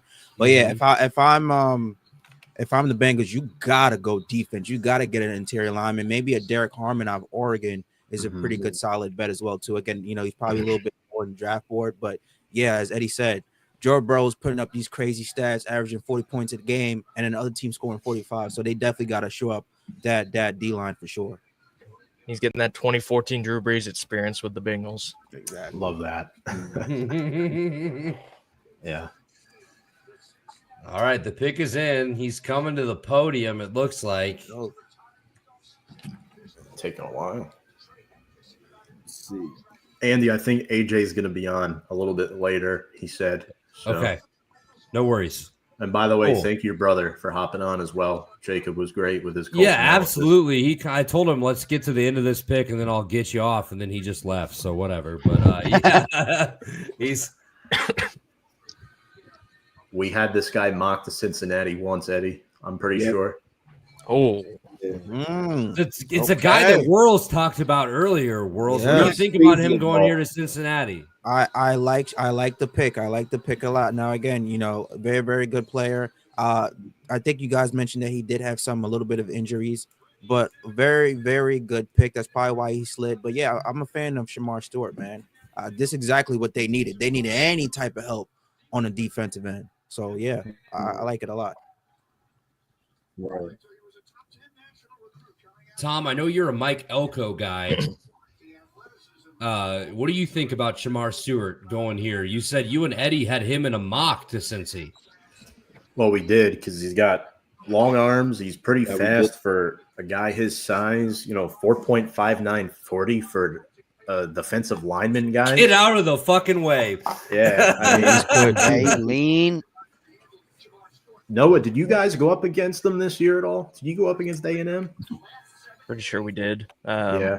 I usually forget most of the second half of the season because it was just so embarrassing most of the time. He's got a good bull rush. Like when he bull rushes, he compresses that pocket quickly. So yeah, this is a great pick for Cincinnati. Now he's just got to produce. That's all it is, right? I know it's very tongue in cheek to say good pick, but based off of the film, based off of the scouting, the meetings with these players, innocent until proven guilty, right? This is a really good football player. I like what he's done. Not just from a team need perspective, because like we said, we all know they badly need a defense, but in a division like the NFC North, where their defense was bad all around, but I noticed in particular their run defense was horrible, especially when going up against the good running backs in that division. You got Henry, Chubb when he's healthy, and the Steelers always seem to have good running back by committee. You need to be able to stop the run and get a 6'6", almost 300-pound guy in the middle of your defensive line. That should help them right away. And like you said, pass rushing, that's something as well you need against Lamar. Obviously, Joe Burrow. Whoever the Steelers have, we don't know just yet who that might be specifically, whether it's Rodgers or if they'll go with Fields. But, probably someone with a little bit of mobility as well. You got to get some pass rush outs. That defense is going to be giving up 30-plus, again, consistently. It doesn't matter what Joe Burrow does when you're doing that. That's true. Seattle's on the clock. The pick is not in yet. We have 3 minutes left still for them. We're waiting in open arms here. After Seattle, Super Bowl champs. I love it. One of the most boring Super Bowls of all time. By the way, I had time to go buy this shirt before the show was over. I went to the sporting goods place, bought the shirt after the win, got home. They were still doing this stuff afterwards. I knew that Super Bowl being dud when the first play of the game was a snap going 25 feet over Peyton Manning's head. The pick is in for the Seahawks. Here we go. Dave, any last-second predictions? Last second. What do we think? I really don't. I don't have a prediction. I think I'm always trusted in John Schneider. He's always. I've listened to a lot of him talking over the years. I trust his decision making, even though it sometimes doesn't look good on the surface. It has seemingly almost always paid off. So trust. I like that. Yeah. I can't say that about my ownership of my franchise. That I blind trust. Yeah, it'll be interesting to see if they go online here. I know they definitely do need some help for corners. Jahad Barron is still available. Tom, you just talked about him earlier. Again, he's a very physical corner. He's has 67 tackles, 5 interceptions. Very, very good in terms of man-to-man coverage. He's most comfortable to have those U-turn techniques. So again, I do like him as well. He can also play again in the free safety. So good in the slot. If they do decide to go corner, Jahad Barron, I think would be a solid pick for him. But they probably need more of O-line help than they do corners. Yeah, I think it's Zabel. Yeah. That's what I think. Yeah, I would love that. Here we go. Dun, dun, dun, dun, dun. Drum roll, please. Yeah, really. And he made such a big deal about the scheduled release day. Is that an event you can go to? There it is.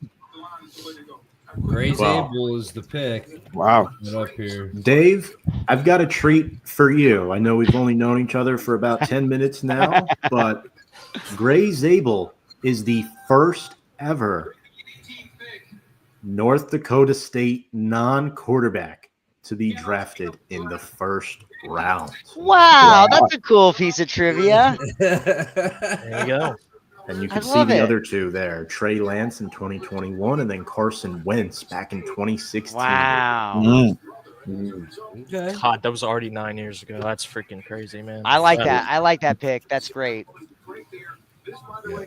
Oh man, it seems like the style like that, player right? that the Seahawks is. You had that one always ready, liked. man. That You were only- so happy I'm to not ready whip to that go. out. That only took about 2 hours to come up. He just planted 250 acres of land to plant corn in South Dakota. no shit. Well, Whirls, let's get your final thoughts. We appreciate you joining us here to give your analysis, but Gray Zabel to the Seahawks, so he's going to be in your division going up against him. What do you think about this? Yeah, definitely do like the pick again. Greg Zabel is a very, very big guy, 6'6". He's like damn near almost 315 pounds, age 23. He's very, very athletic for his size, versatile lineman. He has some smart, good work. He has that dog in him, you know what I mean? And very, very versatile as well, too. Flexible upper half. So it's going to be very, very interesting and very, very annoying to go up against. But I think this was a very, very good pick. Again, low cut as well, has a rugged frame.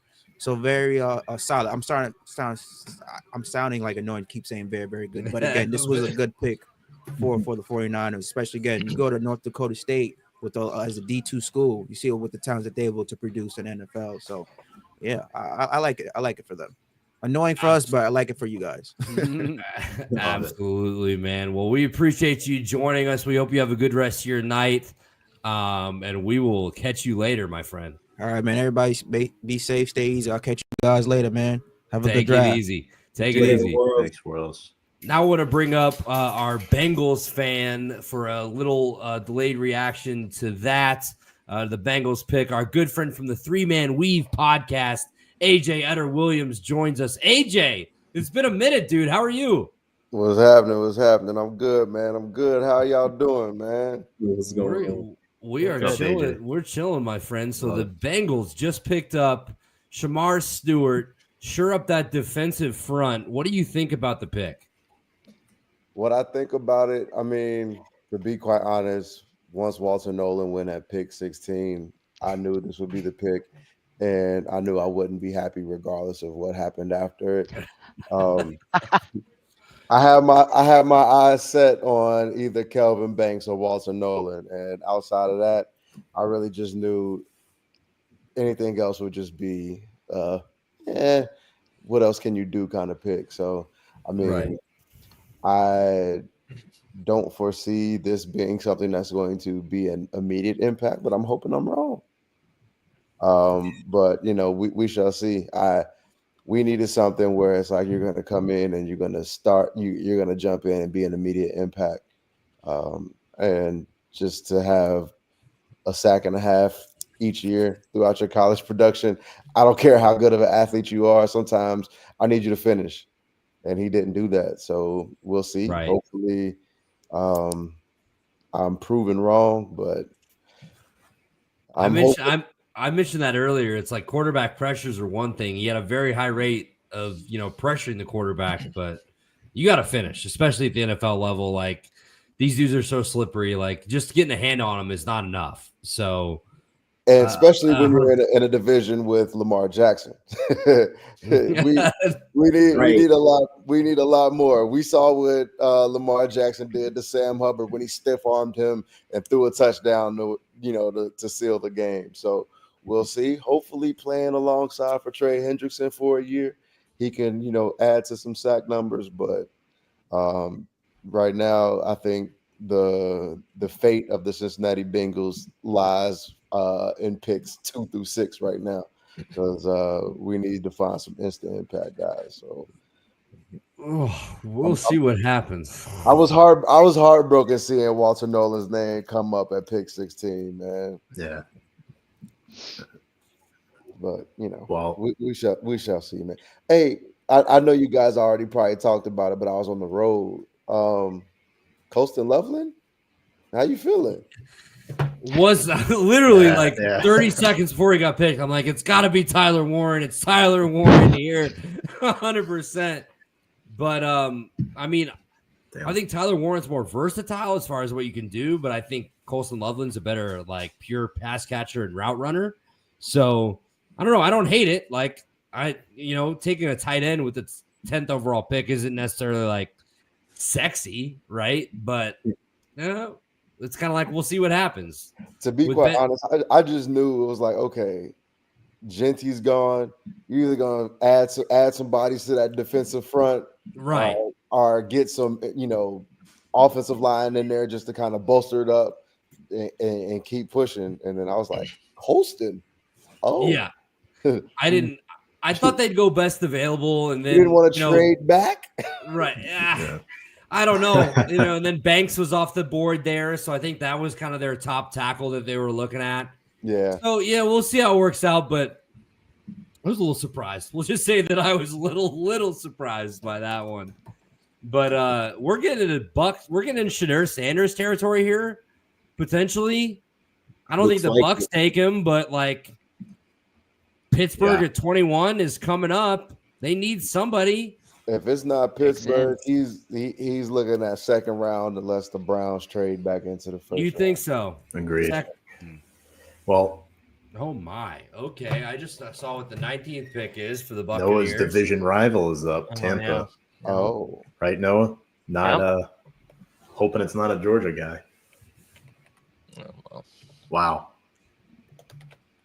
I'll make sure everyone sees it before we talk about it. Okay. Eddie, you got it? Emeka Egbuka, the second receiver off the board over Golden. Great pick. Interesting. So I actually like that. I mean, he can step in and play that Chris Godwin role. Yeah, that he can. You have an older Chris Godwin that's coming off a pretty serious injury. Egbuka probably could have gone to the draft last year if he wanted to. He came back to Ohio State and a little bit higher than I had him going, but I don't hate it. I know. But to me, I think he's a better receiver than Matthew Golden. So, okay. I think if you're gonna go receiver, to me, in the first round, go ahead and get Egbuka. Why would you reach for Matthew Golden in the first round? I think Matthew Golden is a second round, early third round pick at best anyway. Oh, I like that take. Dave, I know you are needing to get out of here. We thank you so much for joining us. Thanks for having me. Absolutely, buddy. I'm sure we'll be around, play some games or something later this week. But Seattle takes Gray Zabel. Enjoy that fun Egbuka fact. from Ohio State. Yeah. I mean, final thoughts on the draft. What are you looking forward to next, Red? I mean, I feel like we got a really good start. This is a solid pick for Seattle. We've got a lot of picks to go, so I think once I'm able to look at all of the sum total, it'll be a nice package of whatever. The question is, are they trying to draft capital for moving stuff around, or are they actually trying to draft players they're going to keep? That's always kind of the question with the Hawks. So, all right, thanks so much, man. Thanks for having me.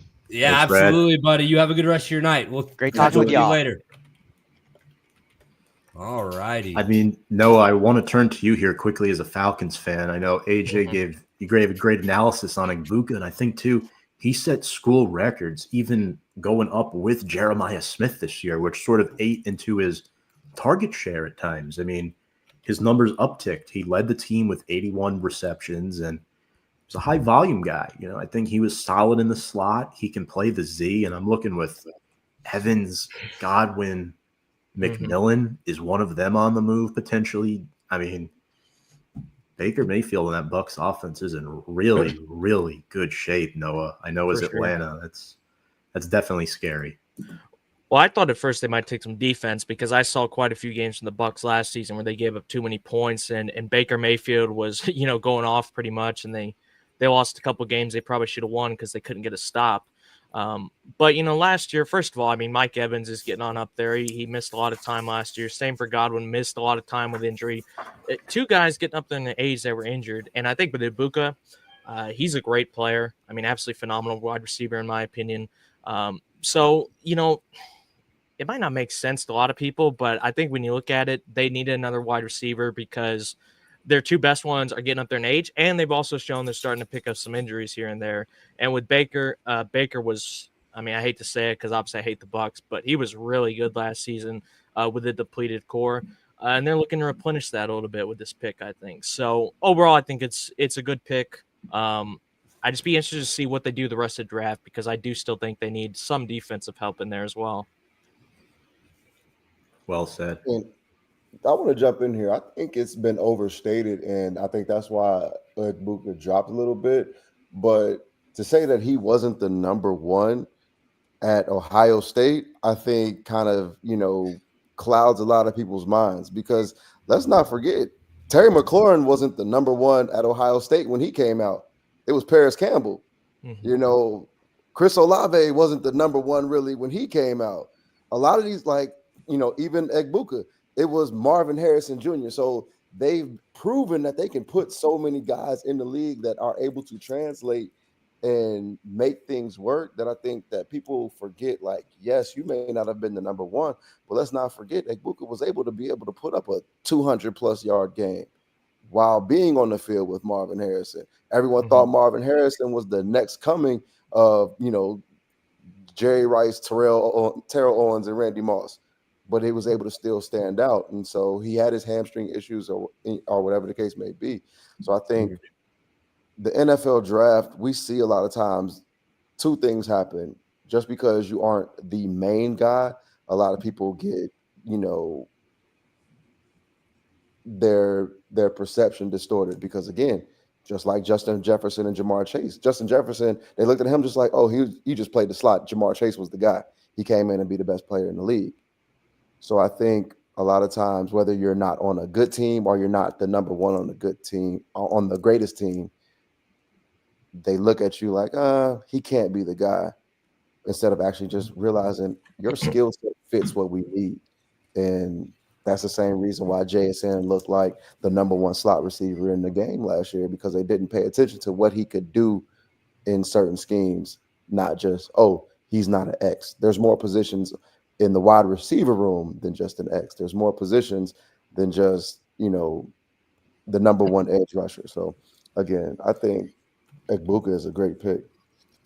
For sure. And I mean, say what you will about Ohio State. I mean, I hate their guts, but one thing they always produce well is wide receiver. I mean, all the guys you mentioned, but also guys like Garrett Wilson, and the first few years of his career, Michael Thomas as well was an absolute beast.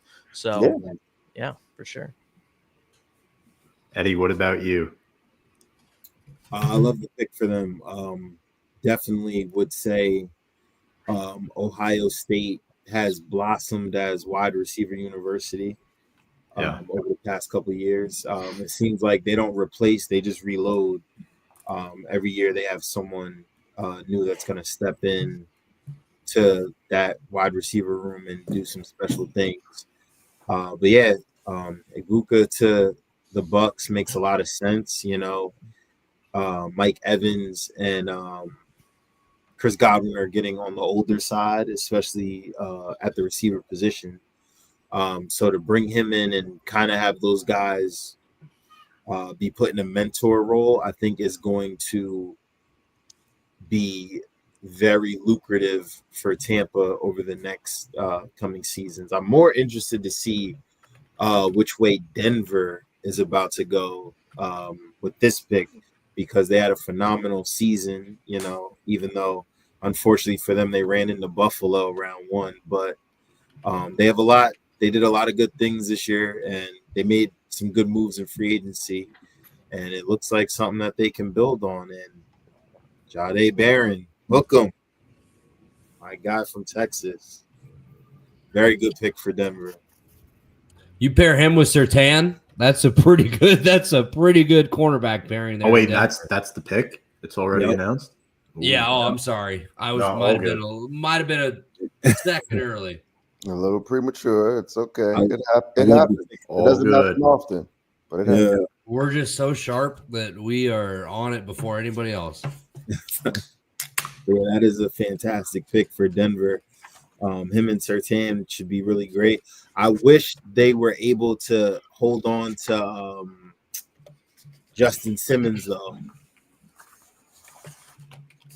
I really do at the safety position, because those three together would have been phenomenal. But fortunately, he's in Atlanta now, so they couldn't hold on to him. He does go before Will Johnson.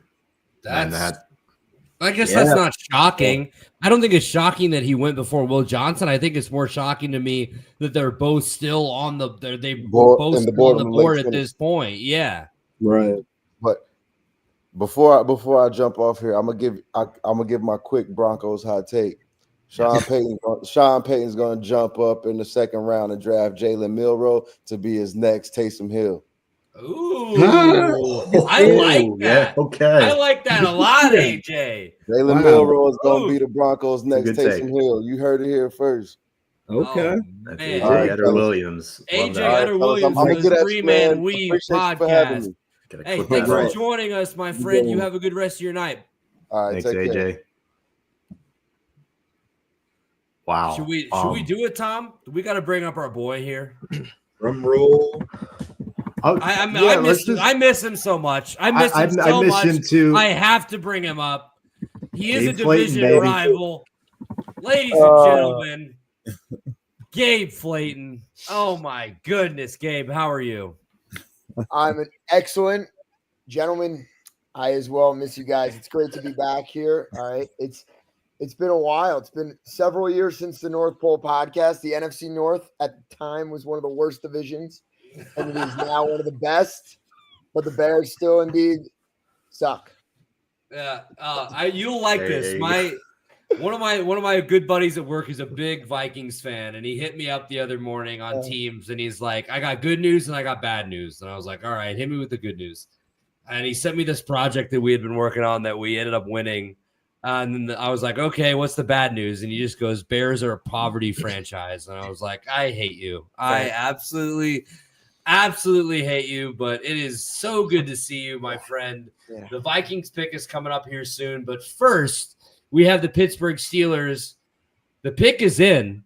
Is this Shedeur Sanders, guys? If it's not here, where does he go? Well, whose house is this? Is that Jackson Dart they're showing there? What? I just saw that is Jackson Dart they're showing right now. Oh my God. If he goes before Sanders, wow. I mean, I have him ranked higher than Sanders in my top 5 QB rankings. And Noah, yes, Jackson Dart and that Ole Miss offense, they beat Georgia this year. You just had to remind me of that, didn't you? I'm sorry. Forget about that. Yeah, I had to it's throw all that right. in there. Yeah. But damn, Gabe, I'm so excited to see you here. Is that a Justin Jefferson jersey? Oh, so this is Randy Moss vintage. Oh, got this for my birthday. Love that. Yeah, it's crazy. I was going through some of the old drafts. Our picks in the 20s. Randy Moss was also a pick in the 20s. Our first round 20s is always a hit at wide receiver unless it's Laquan Treadwell. Yes. That's Legend. true. Shout out Laquan Treadwell. Great block. The pick is in for Detroit. Is this a quarterback? Is this Cannoli said QB or OL? My goodness. I'm about to read it now. Wow. Yeah. Wow. It's a good pick. It's not. Yeah. It's a very good pick, but it's not what I expected. It fills I a kind of need, thought the but does Vikings it? might go this way. It fills a need, but is it their biggest need? Are they about to sign Aaron Rodgers? Is that? By the way, Aaron Rodgers saying, "Oh, I told the GMs I'd play for $10 million." Like that's some fucking discount, dude. Yeah, I'd play for $10 million, Aaron. My goodness, Derek Harmon from Oregon. I love him. I love Derek Harmon out of Oregon. I mean, he's got a massive frame, Andy. I'm really excited for Pittsburgh. He joins Keanu Benton up front with TJ Watt and Alex Highsmith. They're going to be very difficult to stop. Yep. Redshirt Jr. spent 3 years at Michigan State. So I really like what he brings to the table. Run stuffing ability. And for a guy who's 313, getting 5 sacks, 11 TFLs for the Ducks this past year, quack. Pittsburgh Quack. defense takes over everything. Right, Eddie? All right. I'm actually surprised they didn't go with Shedeur Sanders right here. Me too.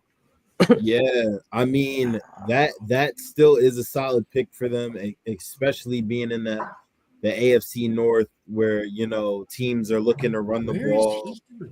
Him and Hayward and TJ Watt, Highsmith, that's gonna be a great tandem this upcoming season. Can't wait to see it. Tom, what if the Giants trade up back in the second round for Shedeur and not Jackson Dart? It could happen, or the Browns, one of those two teams. Seriously, let's look at the rest of this round. You have the Chargers, they don't need a quarterback. The Packers don't need a quarterback. The Vikings don't need one. Houston doesn't need one. The Rams, maybe. Ravens, they're not going to take a quarterback. The Lions aren't going to take one. The Commanders, the Bills, the Chiefs, and the Eagles. He could fall out of this first round. Yeah, I mean, that was my take tonight, that Dart goes before Shedeur, believe it or not. I think with the way things have been trending over the past couple of weeks, I could see it happening. It's unfortunate, but Dart, I think, has proven himself. Chargers are on the clock here. I thought I saw a pick for a second. The commercial spooked me out, but I don't know what that means for Aaron Rodgers. Shedeur is very talented, but I don't think you have to deal with him. You're going to have the media circus with Dion and all of that around it as well, which I wonder if that's playing a factor for some of these teams as well to, go in another direction. I thought Pittsburgh might take a quarterback. I wouldn't say I thought it was a guarantee because I think they're usually smarter than that. If it was a team like Dallas, maybe at that position, but because we know Jerry Jones loves to make those type of picks. But for the rest of the second, the rest of the first from those teams at Annuals, I think the only one that makes sense is the Rams, just because Stafford is 36 years old now. He's getting on up there. They might want to start thinking about some type of successor. But yeah, I mean, all the other teams, like you said, they have their franchise quarterbacks and they're all younger guys as well. So unfortunate for him. Eddie, how long you got? You got to jump, or are you? Actually, I'm getting ready to head out now. But it was a blast, guys. A lot of the picks were pretty predictable this season, but I can't wait to see how the rest of this draft shapes out. And my Colts, we got our guy, so I'm good for you, Eddie. Thanks for joining us, buddy. Thank you, Eddie. Have a good one. Enjoy the rest of the draft. You too, my friend. All right. So the Chargers are on the clock. In our mock draft, Tom, I had Kenneth Grant going here to the Chargers. As did I. He is long gone at this point. What do they do? Harbaugh is such a wild card, I feel like. Yikes. So here's who I had. I had Derek Harmon going there. He's not available. Could they go Jahad Campbell? That's maybe. Siobhan Rebel, too soon?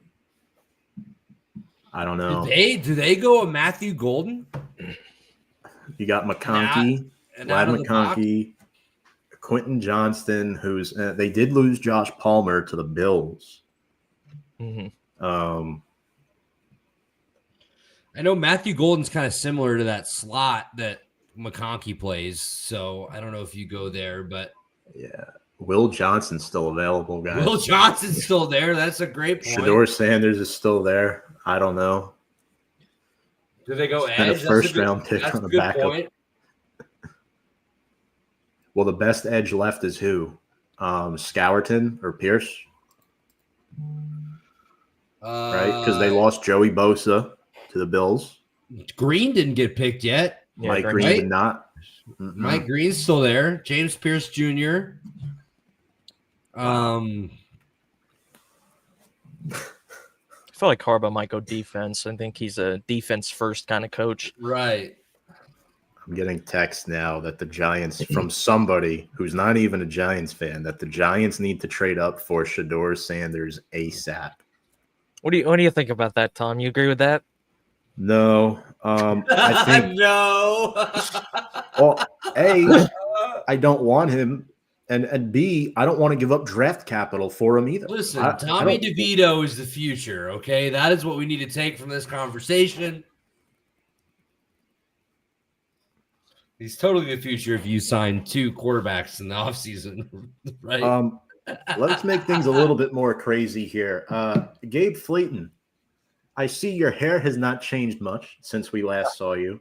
Oh, God, yeah. Not much. Not going How do you keep it that well? And most importantly, do you see the resemblance? It's there. It is.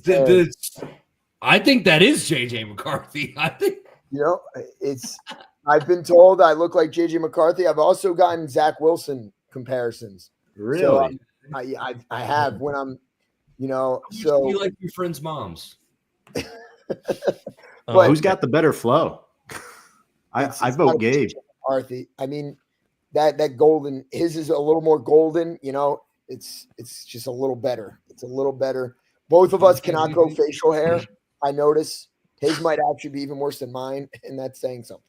But he's still a young lad. He's still going to grow into himself. But yeah, it's exciting. Things are exciting here in Minnesota.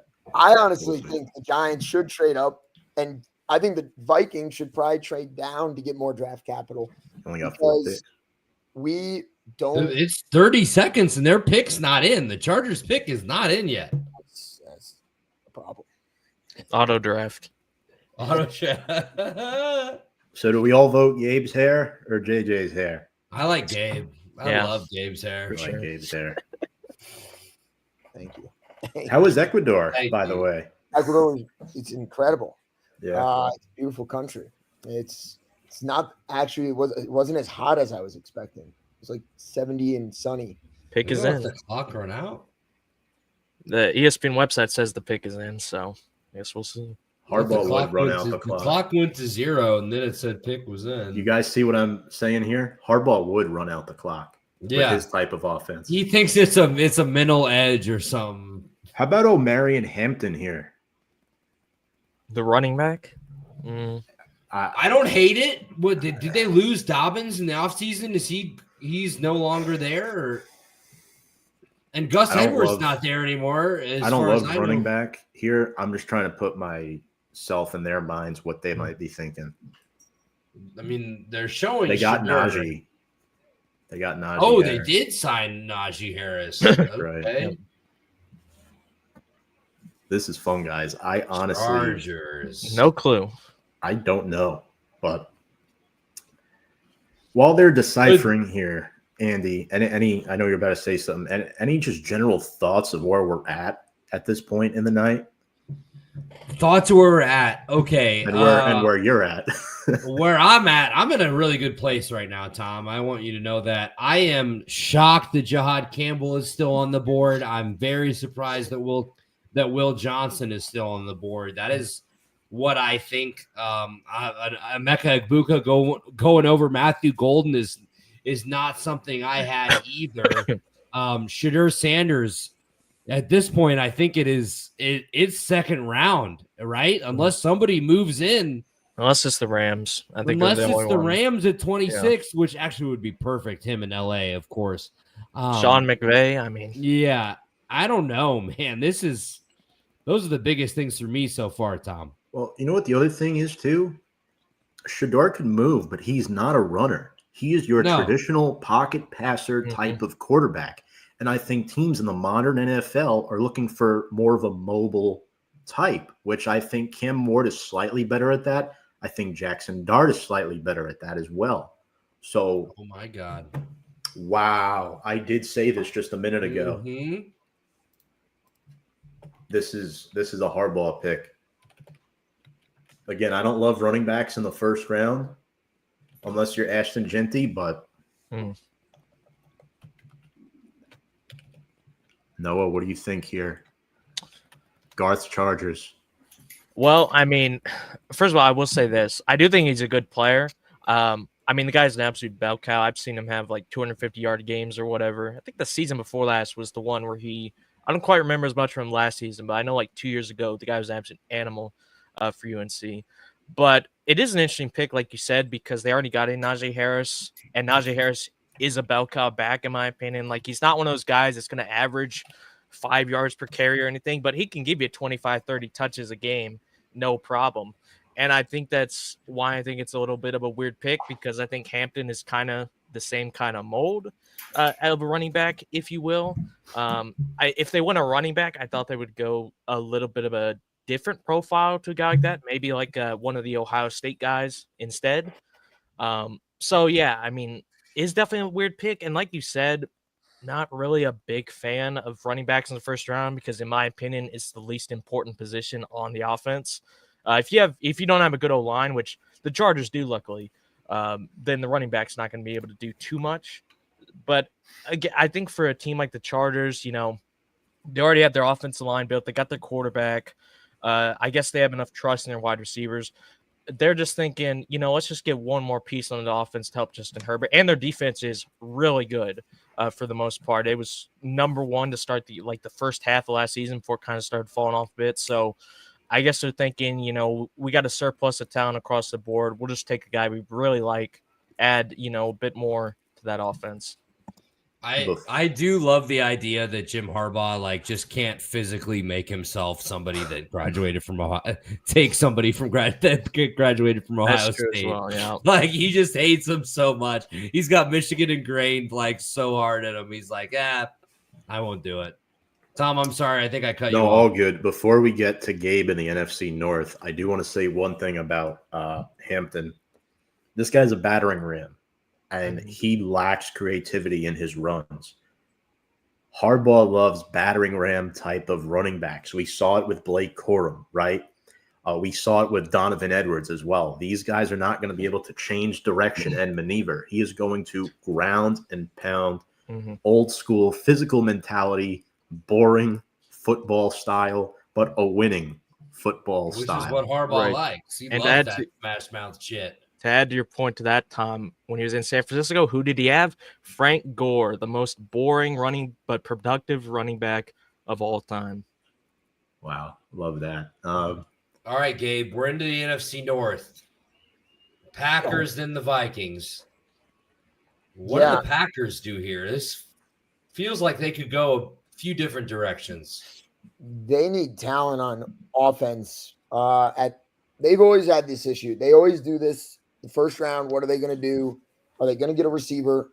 But corner as well. In this division, there's some really good receivers. And we toasted them last year in both games.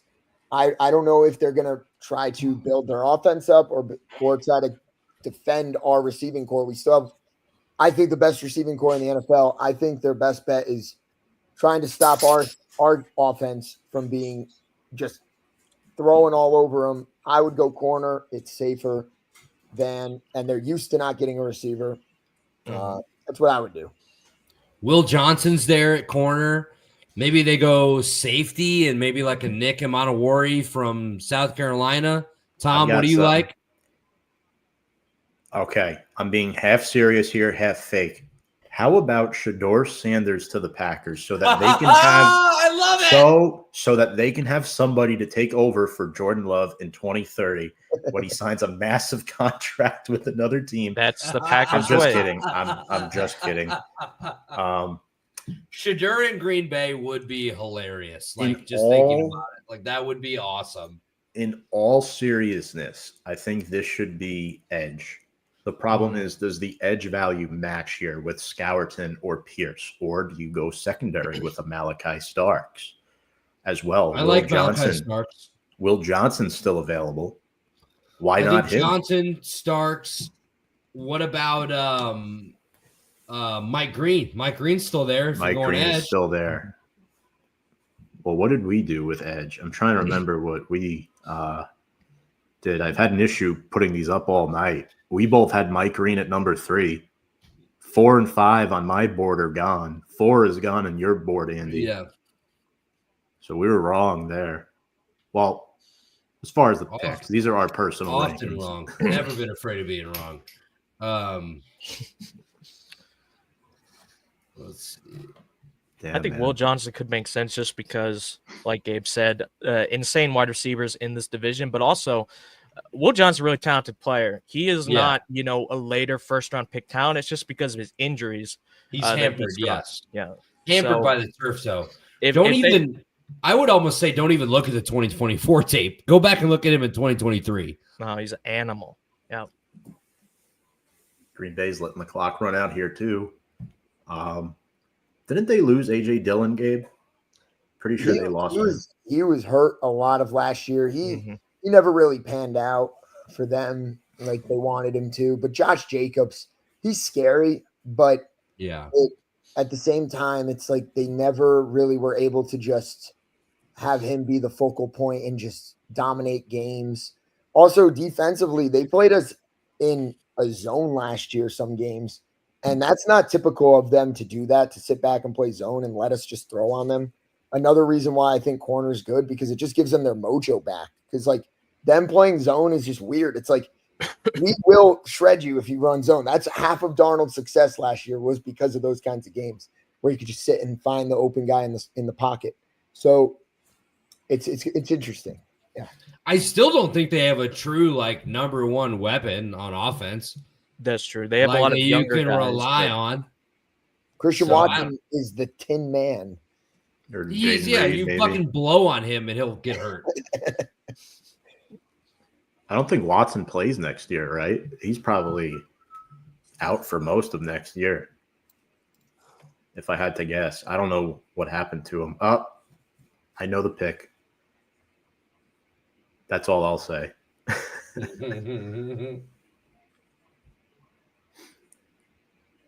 Gabe, you been to Woodbury Commons lately? Not since last year, but I'm definitely gonna make my way back there at some point. That restaurant is still there, the one I saw you in. That Parm place is still there. Yes, Going still strong. there. Yes, sir. Yep. Here's this comment from D-Bake. Eagles were talking to Packers about trading up. Well, the Packers did decide to stay put. This is okay. I just saw it. That's a good pick. Developing news, according to Joe Anderson, can't pronounce her first name. The Giants, Josina Anderson, thank you. The Giants are trying to trade back into the first round actively, according to her. Ooh. Hello, Shadur. I just saw the pick, Tom. This is a good pick, as much as I hate to say it. It's a good thing you got who you got back there. I'll put it to you that way, Andy, on your end for Chicago. Mm-hmm. Mark Murphy.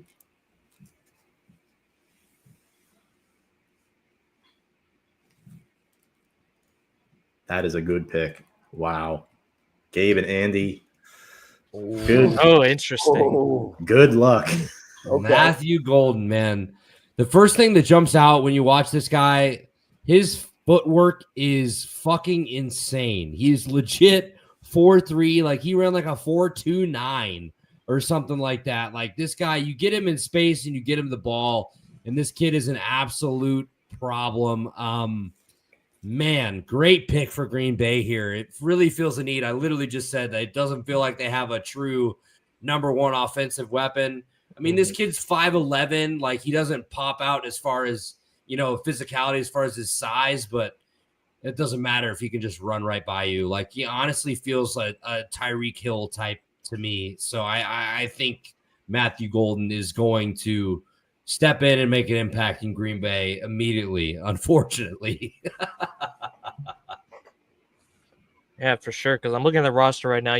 Someone already mentioned Christian Watson. They still have Jaden Reed, who I personally like. I think he's a little underrated, but like you said, not a number one weapon by any means. They did bring in Mecole Hardman in the offseason as well. But, I mean, they don't have a superstar, if you will, wide receiver. And I'm not saying he'll be that. I mean, you never know. But, I mean, obviously talent-wise, especially for this later in the first round, I definitely think it makes sense for them.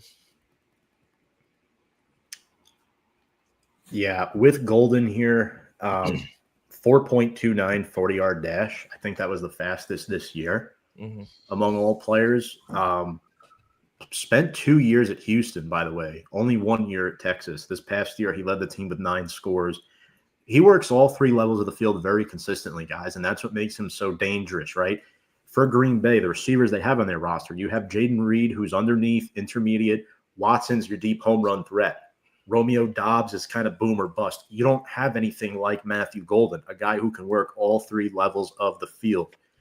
And he's a guy that will come back to the football and find Jordan Love. Jordan Love has a habit of throwing the football away a lot, which is good and bad. Personally, I don't think Love is a bad quarterback. I think he's a little bit overrated. I'm not sure if you two guys agree with that. Hell yeah, Tom. I Hell think yeah, Tom. Personally, I think J.J. McCarthy is going to be better than Jordan Love when time is right. Potentially Caleb Williams as well. I'm not so sure. But yeah, that's my pick here. And by the way, this guy had great kick return talent in college. Obviously, he's probably not going to be that. I mean, with this Green kid's Bay, a weapon. This kid's a fucking Yeah. weapon. This sucks. It's honestly to be a division rival and him go there. And honestly, that has to be really, really cool to Let's get turn it to drafted Gabe. in Green Bay to the Packers in the first round. It's moving. Vikings it's on the moving, clock. buddy. Oh my god. All right, just please replace offensive line. I Ed just would Ingram. like offensive line. Agreed with all the points about Golden. That's a scary man, and that is going to be tough. We are historically very bad at secondary, especially against Packers wide receivers. That is scary.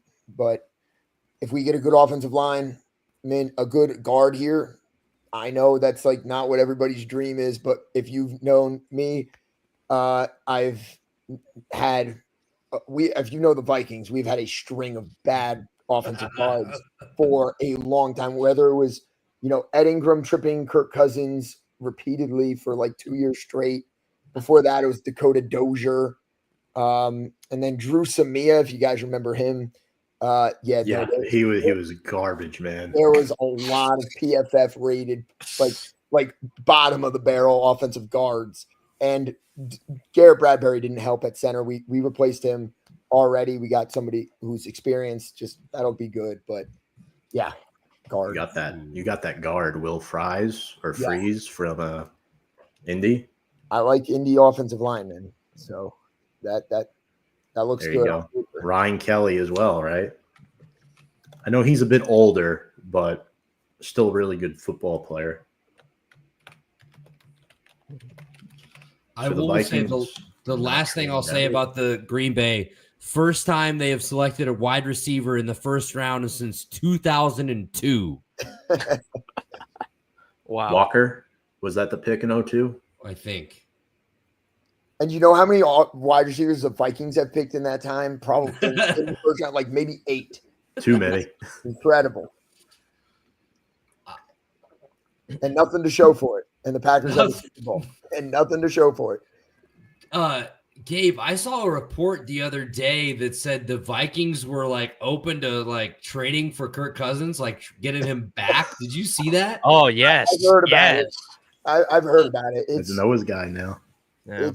That's very interesting. I mean, I will say Kirk Cousins, Michigan State, he's got a connection to Michigan.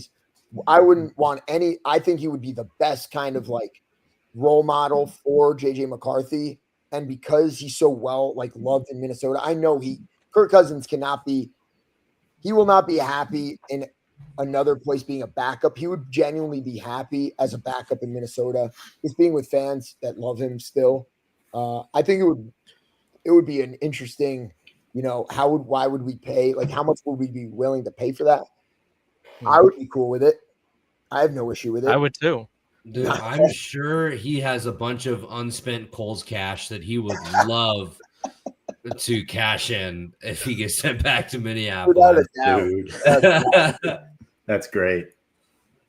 Well, I will Howie say is working the phones aggressively, according to Shefty. So we'll get this Minnesota pick in, but that's a little foreshadowing for Philly. Maybe they move up or move down. But Tom, I think I cut you off. What were you going to say?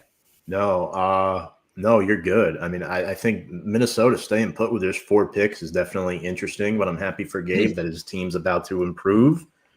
I'm sure Noah would love to give you back Kirk Cousins, Gabe. But my question for you is, what do you expect from JJ McCarthy this year? Great. Basically, redshirting last year. We really know nothing about this guy at the pro level, except that he looks like you.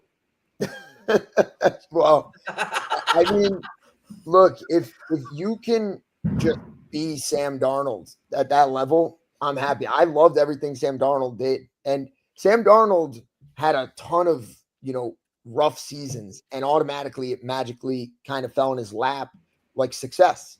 Success finds quarterbacks in O'Connell's system. I don't think it will be hard for him to get, good numbers, get guys open. I don't think he'll have to do as much as other rookie quarterbacks like Caleb Williams has had to do, or Justin Fields before him, where felt like the weight of the world was on those guys. Correct. I think having the defense being so, like, our defense is volatile, right? We cause a lot of turnovers. We cause a lot of mayhem. We distract. I think there is enough talent around that he'll be okay. Tommy boy!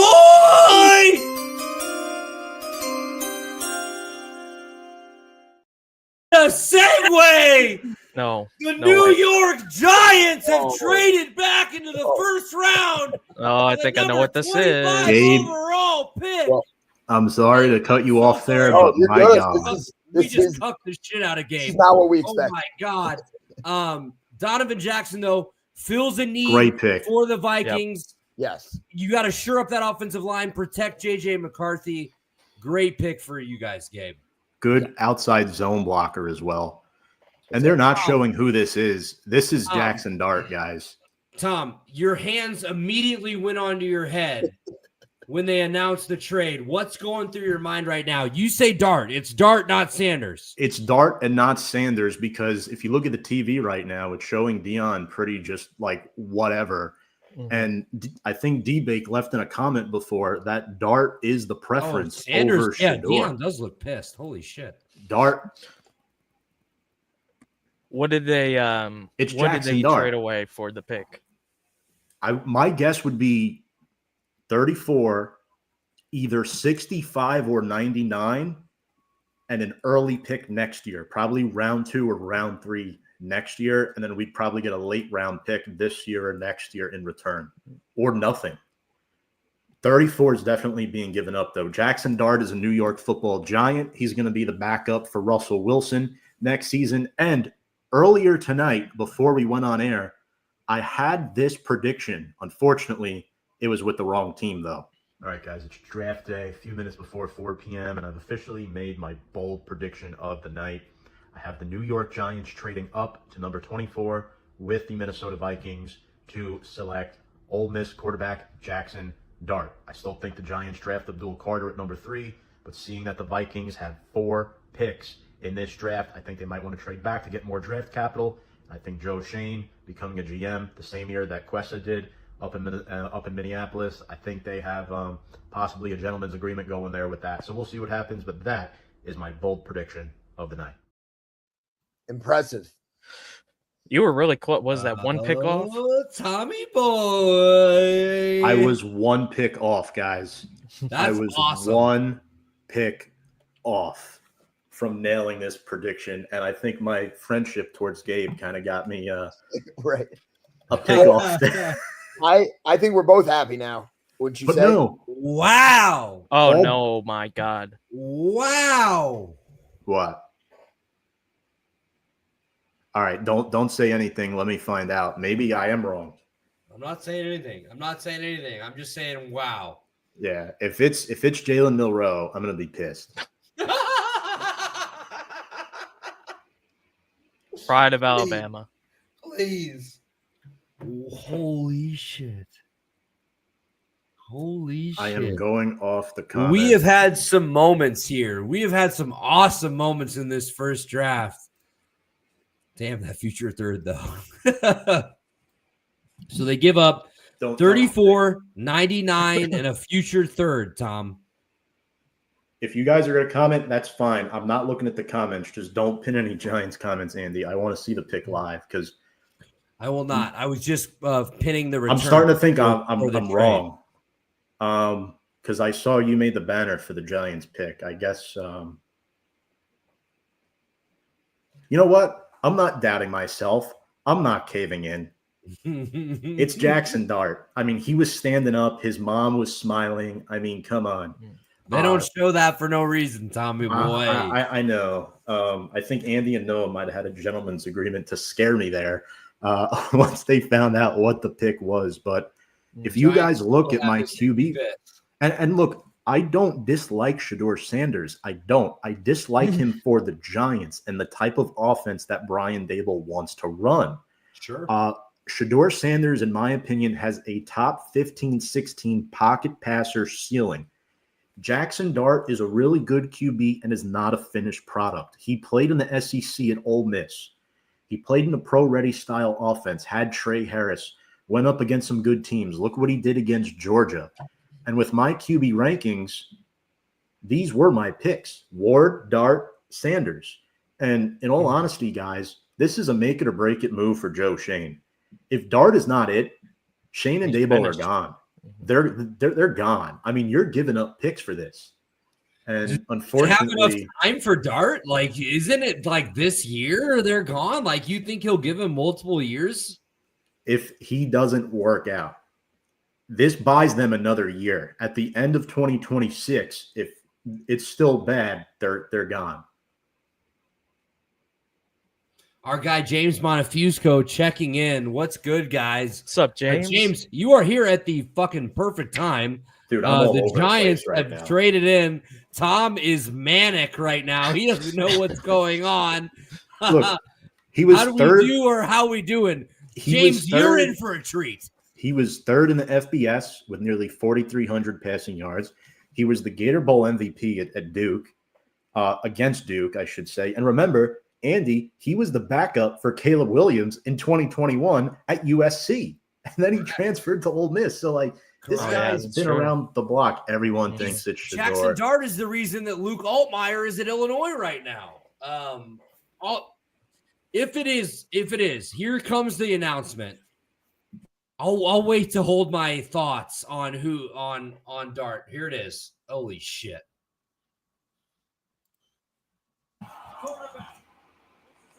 LPG is happy. All right. I want all your guys' opinions as well, but obviously, as a diehard New York Giants fan, this guy can make full reads, full field reads. He rarely overcomplicates things. A stocky build, average physical attributes. My concern about Dart is sometimes he gets stuck on that first read and doesn't move through his progressions efficiently when the pocket breaks down, and he uses his body like Josh Allen. He has no care for his body. If you watch the clip with John Gruden, they were critiquing him as far as, you take too many hits, man. I'm looking, where's Dart? You're the only guy on the field that can't play with a bad shoulder. Right? Abdul Carter can play with a bad shoulder. Jackson Dart cannot. And that's something that has to be fixed. Now, his stats against the blitz this year and his stats without the blitz. Against the blitz this year, Jackson Dart, 17 touchdowns, 4 picks, a 71% completion percentage. Not against the blitz, 12 touchdowns, 2 picks, a 66.2% completion percentage. He had a turnover-worthy play rate of just 1.1% when blitzed and 2.8% when not blitzed. That's lower than Cam Ward. Both of those are lower than Cam Ward. And his average depth of target is also higher than Cam Ward's. I'm not saying he's better than Cam Ward. He's not, but he has potential to potentially be the best QB in this class. Tom, I'll say this: he has You guys go. he has the prettiest throwing motion and throws the best looking ball in the draft, in my opinion. Yeah, I like this kid a lot, and I like how you brought up John Gruden, because John Gruden straight up told him, like, hey, you have to change the style that you are play. You are too risky. You're putting your body at risk, and it's just not going to happen. Love that we still have Noah Hero because we have another trade, ladies and gentlemen. Yep, I just saw that. The Los Angeles Rams have traded the number 26 pick to the Atlanta Falcons. Who the hell is Atlanta pulling up to pick?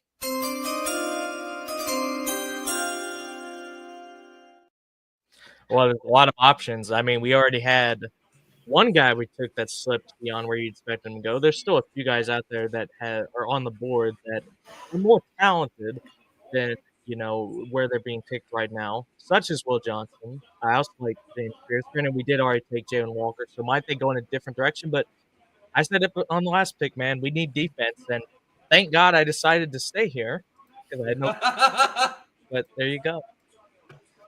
Well, it's funny how that works out. But yeah, Tom, while we wait, just on Jackson Dart real quick, I wanted to say I agree with your rankings that you had him as the second quarterback of the class. Not really because I don't think Shedeur isn't very talented. I do, but I do think he has his issues. Mostly off the field. I already mentioned the media thing with Dion, but also I've seen some things here and there where I think he comes off as a little bit of a selfish guy, throwing his offensive lineman under the bus and stuff like that. That is not going to fly at the NFL level. If you do that, you're going to get clean your clock cleaned pretty much by a defensive lineman at some point. Whereas I think with Dart, like you said, he's really accurate. He ran a pro-style offense as well. Great against the blitz, as you said. I believe, if I heard you correctly, his completion percentage against the blitz was actually better than without the blitz, which is very important for an NFL quarterback, especially when you're going to a team like the Giants, which, no disrespect, you're going to be getting pass rushed a fair bit. So you're going to want a quarterback like that that's able to do that. I think he has a very high ceiling. Like you said, I don't think he's ready to start year one, but you have Russell Wilson for that. Russell Wilson and Jameis. Exactly. So, but yeah, I mean, and you gave up 99, 34, and a future third. I mean, if it doesn't work out, okay, but if he becomes your franchise quarterback, you're not going to care about that trade 5 years from now, pretty much. So it's a risk worth taking. I did think he was the second best quarterback in the class, albeit I do think it is a weaker quarterback class. Other than Cam Ward, who went number one, not really much to write home about, in my opinion. But I did think Jackson Dart was probably my next best one. And apparently we traded what we just traded popped up and then it disappeared as soon as I was about to read it. Nice. I still don't know the trades though. Oh my God, man. We need to have a good pass rush this year. I swear, we're finally putting some investment into it. It looks like. But D-Bay, could you come on here now if you're watching and just tell us all the freaking trades that you're finding, please? Please. This is wow. a good pick, Noah. Falcons traded 46, 242, and a 2026 first. Whoa, God. Okay. You gave up 3 picks to go to 26. I'm not sure how I feel about that. I was fine with it until you said the first. That's a lot to give up. That is a lot to give up. Noah, how do you feel about Terry? I think I don't know what to think. Sometimes he makes like brilliant moves, and then other times he makes some of the stupidest decisions I've ever seen in my life that make me want to tear my hair out, such as drafting Michael Penix last year or Bijan the year before. I think he won me over again a little bit with the Carter pick. This one, I think Pierce is a great player. Great pick. Not sure about what they gave up though. Definitely, especially at first. I mean, they basically think they have to make the playoffs this year, because if you miss the playoffs and you just gave up a minimum top 16 pick, again, I like James Pierce. He's not worth giving that up. So they need to make the playoffs this year, pretty much. It's basically a guarantee that they have to do it, or else this is an absolutely horrific trade through any metric. That feels like an all-in, like win now move, then, right? Yeah. Like you're giving up top 16 pick potentially. These comments are not liking this trade. I don't know. Like, is this bad compared to what the Giants gave up for a QB? Like, the Giants made out like bandits. That's what the Falcons had. Wow. I don't know. But we moved to Baltimore on the Joe clock. Shane, I'm sorry. I'm sorry. I just want to say one last thing about Dart, and I promise that's it. No, Joe don't Shane. Promise me anything, Tom. Joe Shane, you've had one hell of a night, my friend. You've had one heck of a night. Got the best player in the draft and got his quarterback. Yeah, man. I mean, am I biased if I say Giants win the night right now? No. I mean, it depends how Dart comes out. Mm-hmm. If Dart's a flop, then Yeah. Well, it's all hearsay at this point, right? Like we haven't Night's seen still any not of these, over. we haven't seen any of these guys play a snap. The night is not over. But Tom, you did send me Joe Shane's kid. What, he shared that Jackson Dart thing on his Instagram story, and then last night at like midnight, and then he deleted it, right? Our GM's son last night posted a video, guys, of Jackson Dart highlights. 30 seconds later, he probably realized he put it on his Instagram story, made his Instagram account private. JPA Football posts it like 5 minutes later. Carson Shane, who plays high school football at Don Bosco Prep, was probably trying to show these highlights to his teammates like, yeah, my dad's going to trade up for Dart tomorrow. And it blows up in his face. And it should have blown up in our faces. Is this the same kid that told him he should have taken Jalen Daniels last year or Jane Daniels last year? Yes. Kid knows ball. What can I say? Well, I don't think we had an option there with Daniels. That's true. He was out of reach for us. Gabe, you're awfully quiet. What do you think about this sequence here? So against everything you said against the blitz makes a lot of sense. Daniel Jones last year, I went there week 1, Vikings versus Giants. They were booing him before the end of the first quarter. He could not handle the blitz. He could not handle the blitz. It was bad. It was real bad. And if this guy's just an instinctual, can play out of the pocket, can get out there and make plays with his feet, you already have a win there. And Daniel Jones was like weirdly fast, but he wasn't a scrambler. But he was like a half form of Josh Allen. Like they took him out of the oven a little too early. Couldn't become Josh Allen, that kind of level of runner.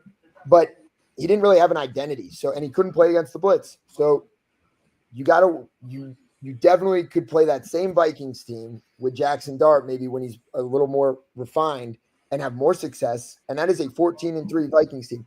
Also, with the Falcons last year, they also would have beat the Vikings if Michael Penix Jr. was playing quarterback that full game. That was like one of Kirk Cousins' last games. There was a good chance that was one of Kirk Cousins' worst games, and they were still playing until the very end. It was a close game. Yeah. Yeah, it was a close game, and they had no business being close. But that's how the Vikings play. They keep teams close, even if they're shooting themselves in the foot repeatedly, the other team. They'll still find a way to keep them in it. And I think that's a huge win for you guys, too, I think you guys could have beat the Vikings, too, and they are a 14-3 team. You guys, I think, are closer to being a playoff team than some people might think. Well, I think they should have made the playoffs last year. I thought they completely choked to not make the playoffs last year. They have no excuse this year, especially after they just traded their first. That basically says they think they can win get in the playoffs now, because if it's like a mid-20s first, you're not going to care as much. But if you miss the playoffs and it's the first half of the first round, then that's a whole different story. Speaking of, one of my Falcons fans just messaged me saying, if we don't make the playoffs, Terry's bleep is grass this year. So, fill that in how you think. But there you go.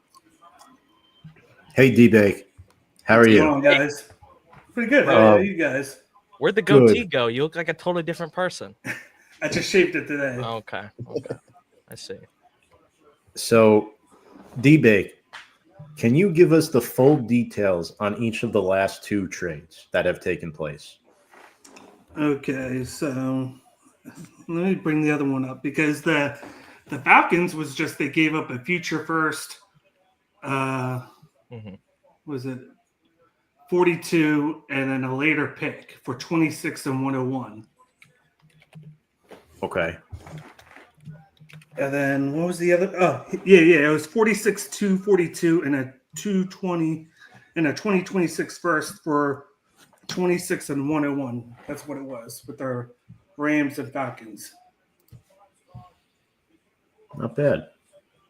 Well, the Falcons won. I don't like the first round pick next year. But I think if it was a second, I'd be all right with it. Or if if they got a higher pick for the second pick this year.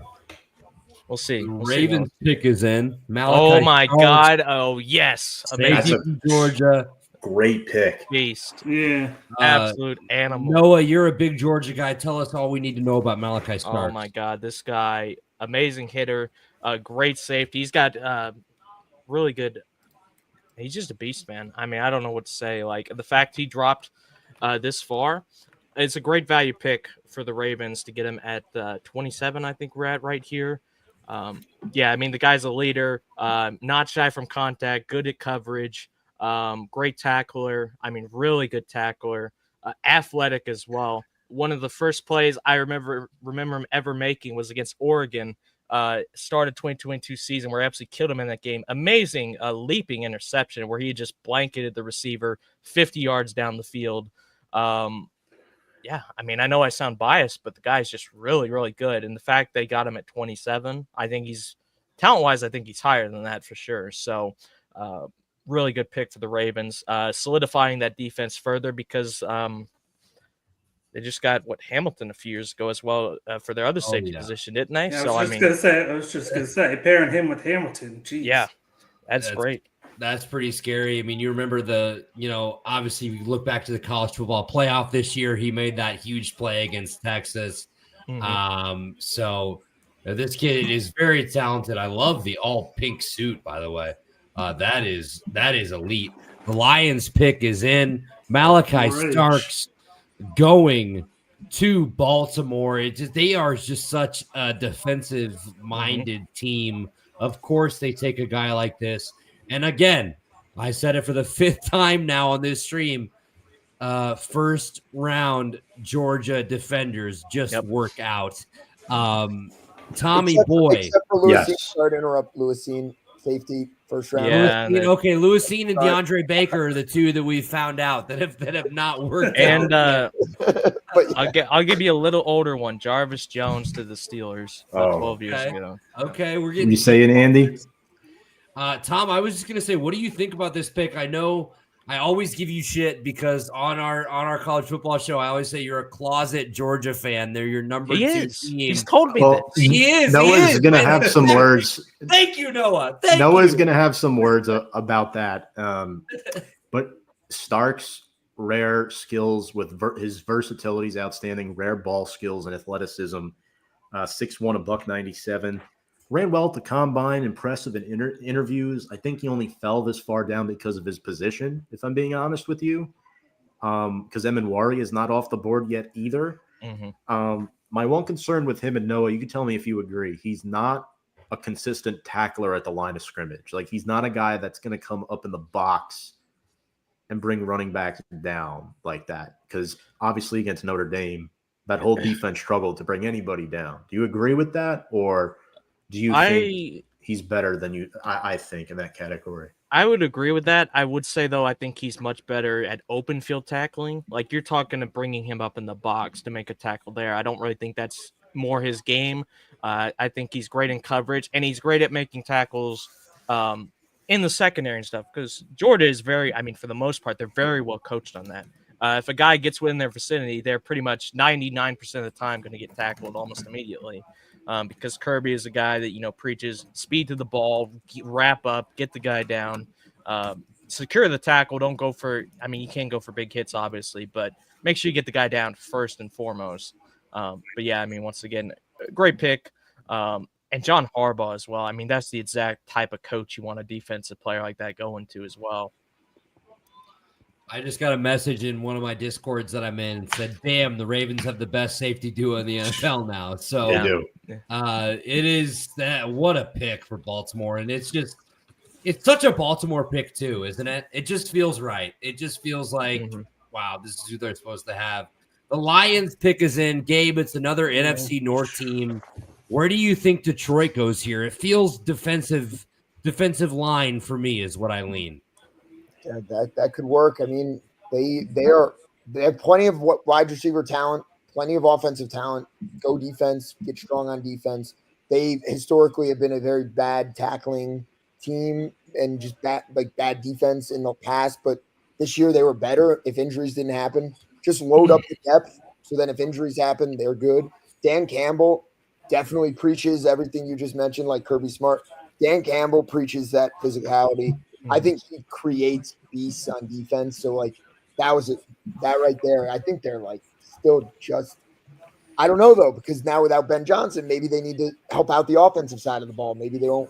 Right. It's a very interesting dichotomy there. So I'm a little befuddled on that one. What they should. Well, it's they lost Ben Johnson. They lost Aaron Glenn too on the defensive side of the ball. So I feel like if you're going to see any team take a step back in the NFC North, it's going to be the Lions. Is it going to be a huge step back? No, that's not what I'm saying. But, Mhm. Like, it's tough to recover from losing 2 coordinators. Yeah, and wasn't Antron Randall on the staff too, and he went to the Bears? Yes, they did. Tyleik Williams, defensive tackle from Ohio State, Interesting. is the pick. That's not who I had here. I think I had them going Shamar Stewart or Nick Scorton, maybe. Well, Stewart's gone. Scourton's still there. Stewart's gone, yeah. But yeah, Tom, what initial reaction to the pick? Yeah, look, he was my number 5 DT.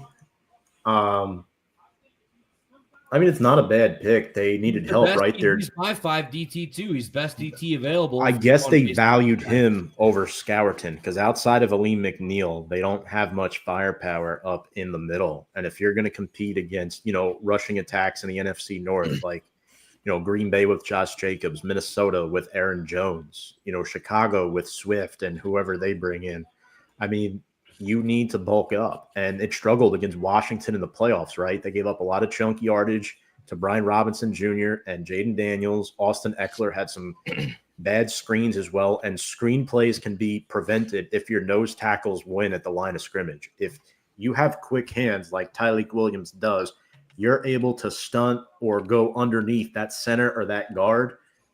Gabe could tell you about Drew Samia and Ed Ingram over the years. If a DT can take on guards like that and just go right under, they're a nightmare. I don't think we've run like true screens in a long time, like running back screens. They just Probably since what, the Adrian Peterson days, or maybe even before that. He really wasn't a screen guy either. No, I wasn't a big screen guy. Dalvin Cook, we were able to get some, but you know what? Like you said, it just never really we wouldn't have been able to protect it for that to even be like a real play. Gabe Flayton from Cornwall, New York. Yes. Final thoughts here before we let you go. Well, a Super Bowl is still on the agenda. All right. We're still gunning for it. We have made the most playoffs out of any team in the NFL. We've also lost the most playoff games out of any team in the NFL. But that comes with making the most, right? Volume. We're a voluptuous team indeed. High volume shooter. But guys, and Andy, I'm so happy the Bears, are on the trending up. I'm happy now to see that rivalry get kindled, like just further.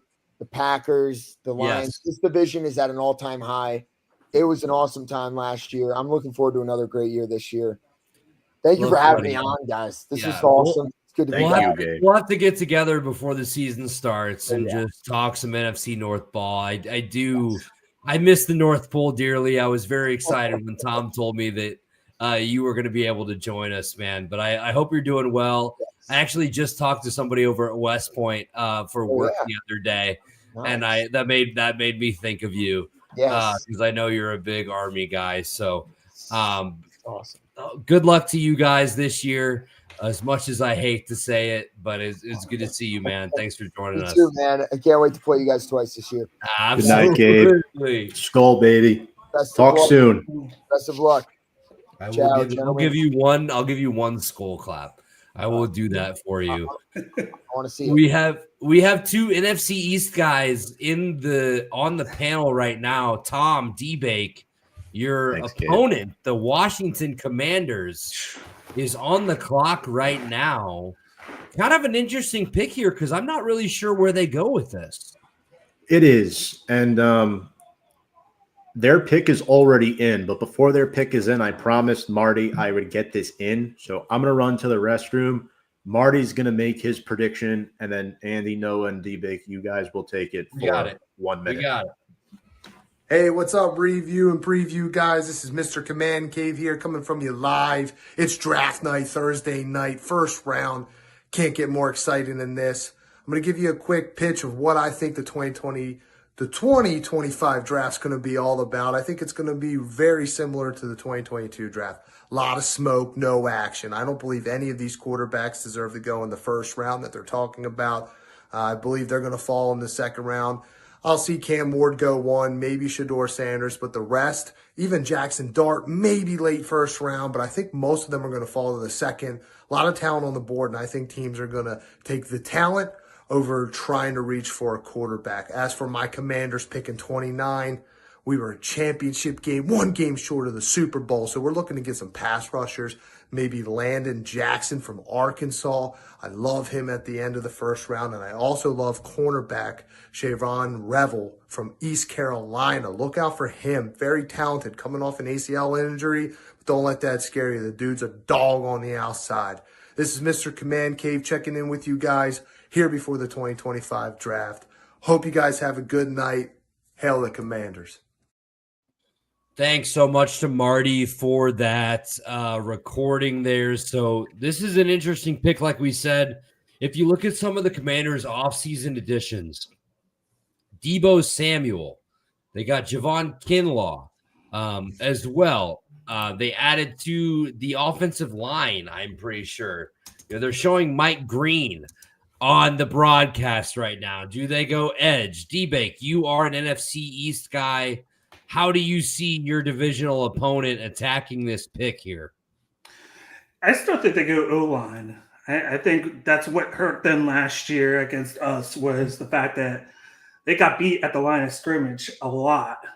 And with the weapons that they have, they're obviously working on the offensive side of the ball. And Deebo, like you said, you got Daniels at quarterback. They still have Ertz, but they have a couple of tight ends there. They're trying to improve that side of the ball. And the defense has always kind of played really well and kind of held them in games. So I think that, they just went. They took there it goes. Josh Connolly right there. So, yeah. Josh Connolly Jr., the offensive tackle out of Oregon. Noah, what are your thoughts on this pick for Washington? Well, I mean, like D-Bake said, they did get – now, granted, I will say the biggest representation of this was against the Eagles, who have one of the most ridiculous defensive lines I've ever seen. But they were able to get beat up front, which, yes, Jaden Daniels is a very mobile guy, which helps to offset a bit of that. But you can't rely on that consistently, especially, a freak injury could happen or something like that. I think Connerly is a good player. He's a really big guy as well. I think he's like 3'11", 6'5" or 6'6", something like that. Yeah, he's a big boy. Definitely a good pick. I thought they might go defense. I got to say as well, there's still some insane defensive prospects on this board. You just mentioned Mike Green a few minutes ago, Andy, but I mean, Eamon Warry is still here. Obviously, Will Johnson is still here.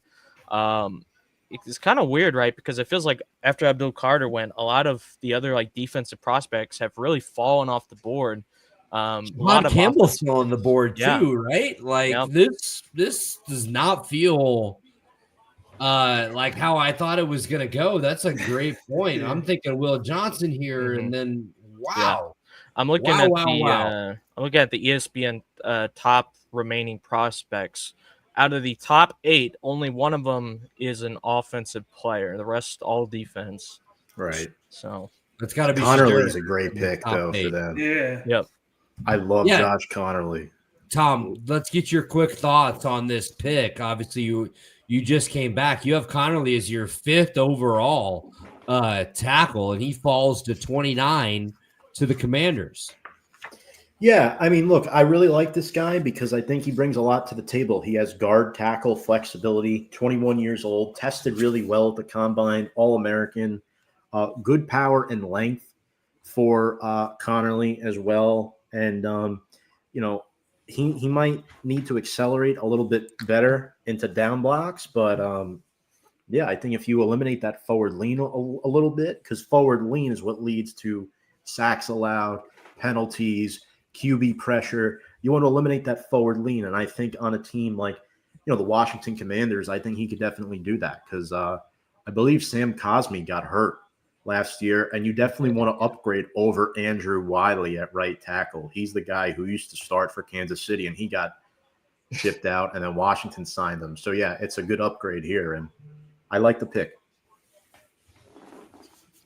So, I mean, I think this speaks volumes to how these teams are evaluating this Will Johnson injury, right? Like this is Will Johnson's a guy that was rated in the top 15 in almost everybody's draft, everybody's prospects. Oh, let's get here. Mr. Command Cave, Marty, what do we think about the pick? Josh Connerly Jr. coming to Washington. Yeah. Hey, excited to join you guys here tonight.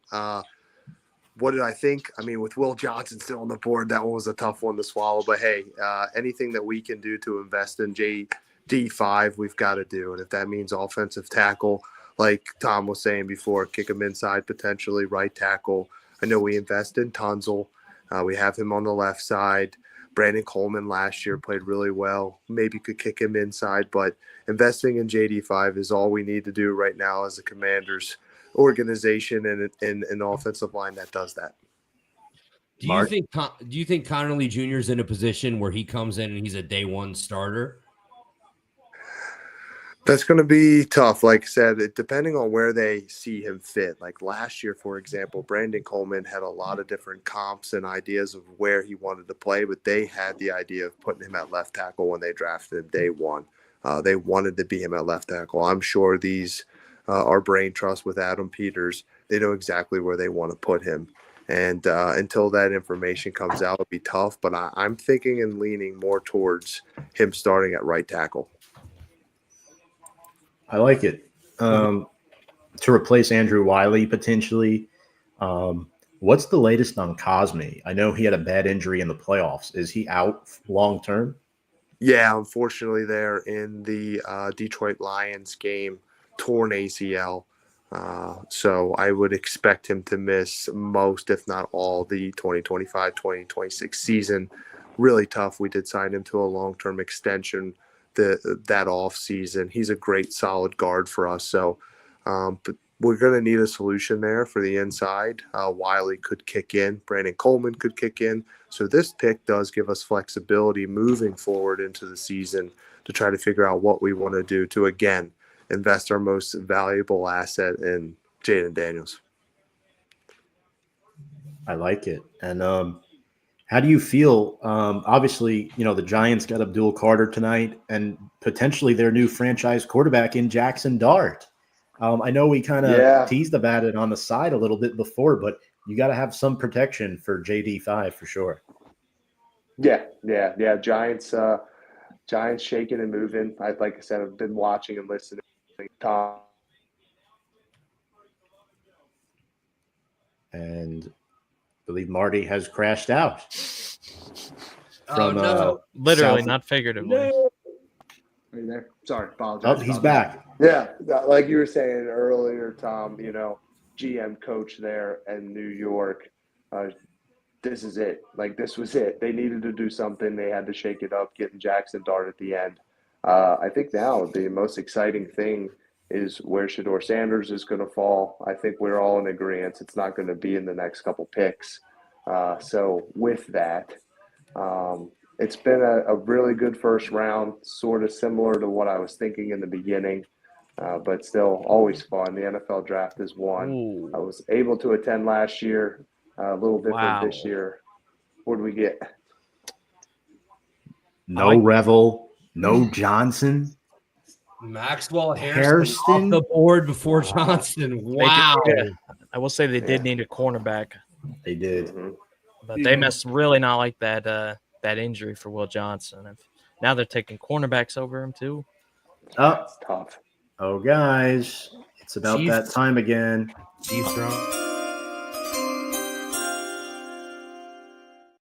And 32. What the hell are they Eagles doing? Are on the clock. Oh, shit. Oh no. Well, we heard he wanted to trade up. That confused me for a second because it still showed them in both spots. It still showed it showed them in both spots. That's why I said that too. Holy shit. Okay. D-Bank, what's going on?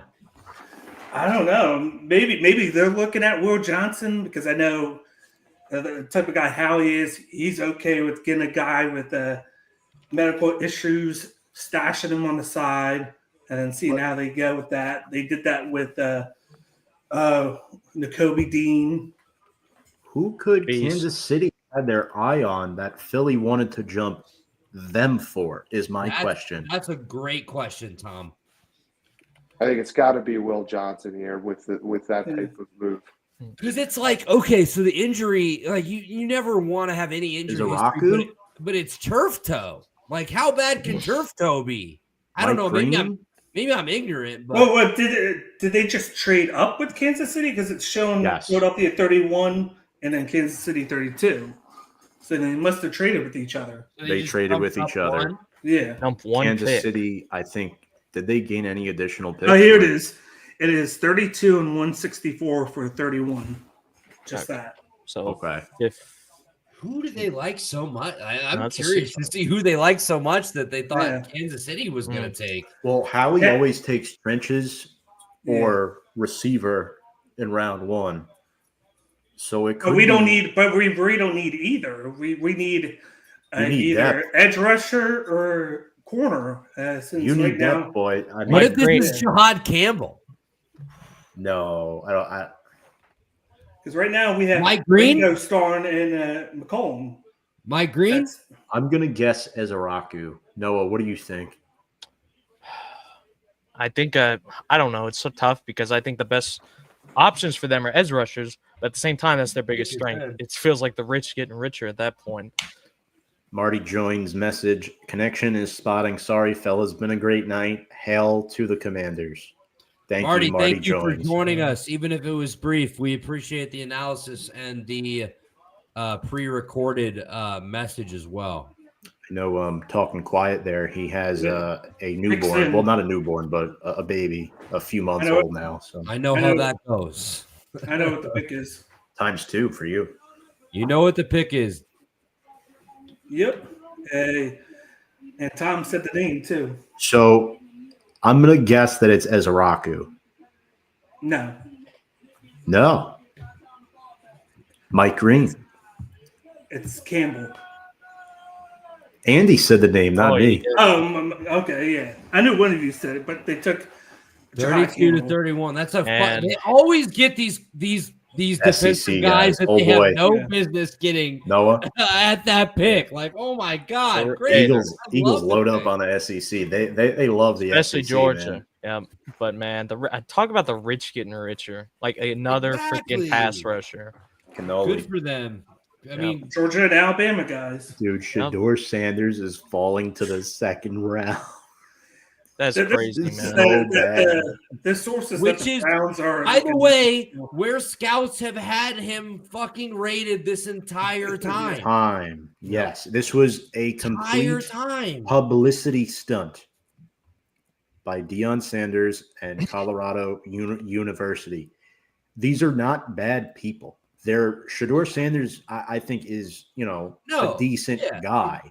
But some people were rubbed the wrong way. We're not rooting against him either. We're not Sanders, like hoping he gets. I mean, it's just wild that it has gotten to this point. They But don't want the baggage with Deion because it could potentially cost you your job, right? You're thinking about your job. You're prioritizing your job over Deion Sanders. No, like that's what I'm doing. People are scared of it, to be honest with you. They want full control of the Shador Sanders experience, and there's not many teams that are going to be want to able deal to do with that. that. Exactly. And that's the end. Shador's not going to start right away. I thought Pittsburgh for sure, because that would be one of the only 2 or 3 spots that he's starting right away. Now it makes you think why the Saints didn't take Shador, why they just waited, and maybe they could get him in round 2. Dude, they are tanking next year for a top 3 pick. Their offensive coordinator is Garrett Nussmeier's dad. Saints are taking Garrett Nussmeier next year. That's my Galaxy Brain take of this draft. That's clip material, by the way. Clip it. I don't care. Clip it. Clip it. I clip you, all right. I think the fact that Pittsburgh passed on him, maybe they're going to sign Rodgers because there's been a lot of talk about Right? that. It's got to be something like that. Like Big Ben has come out and Mason said that- Rudolph is not the answer at quarterback for the Steelers. Like, there's no way.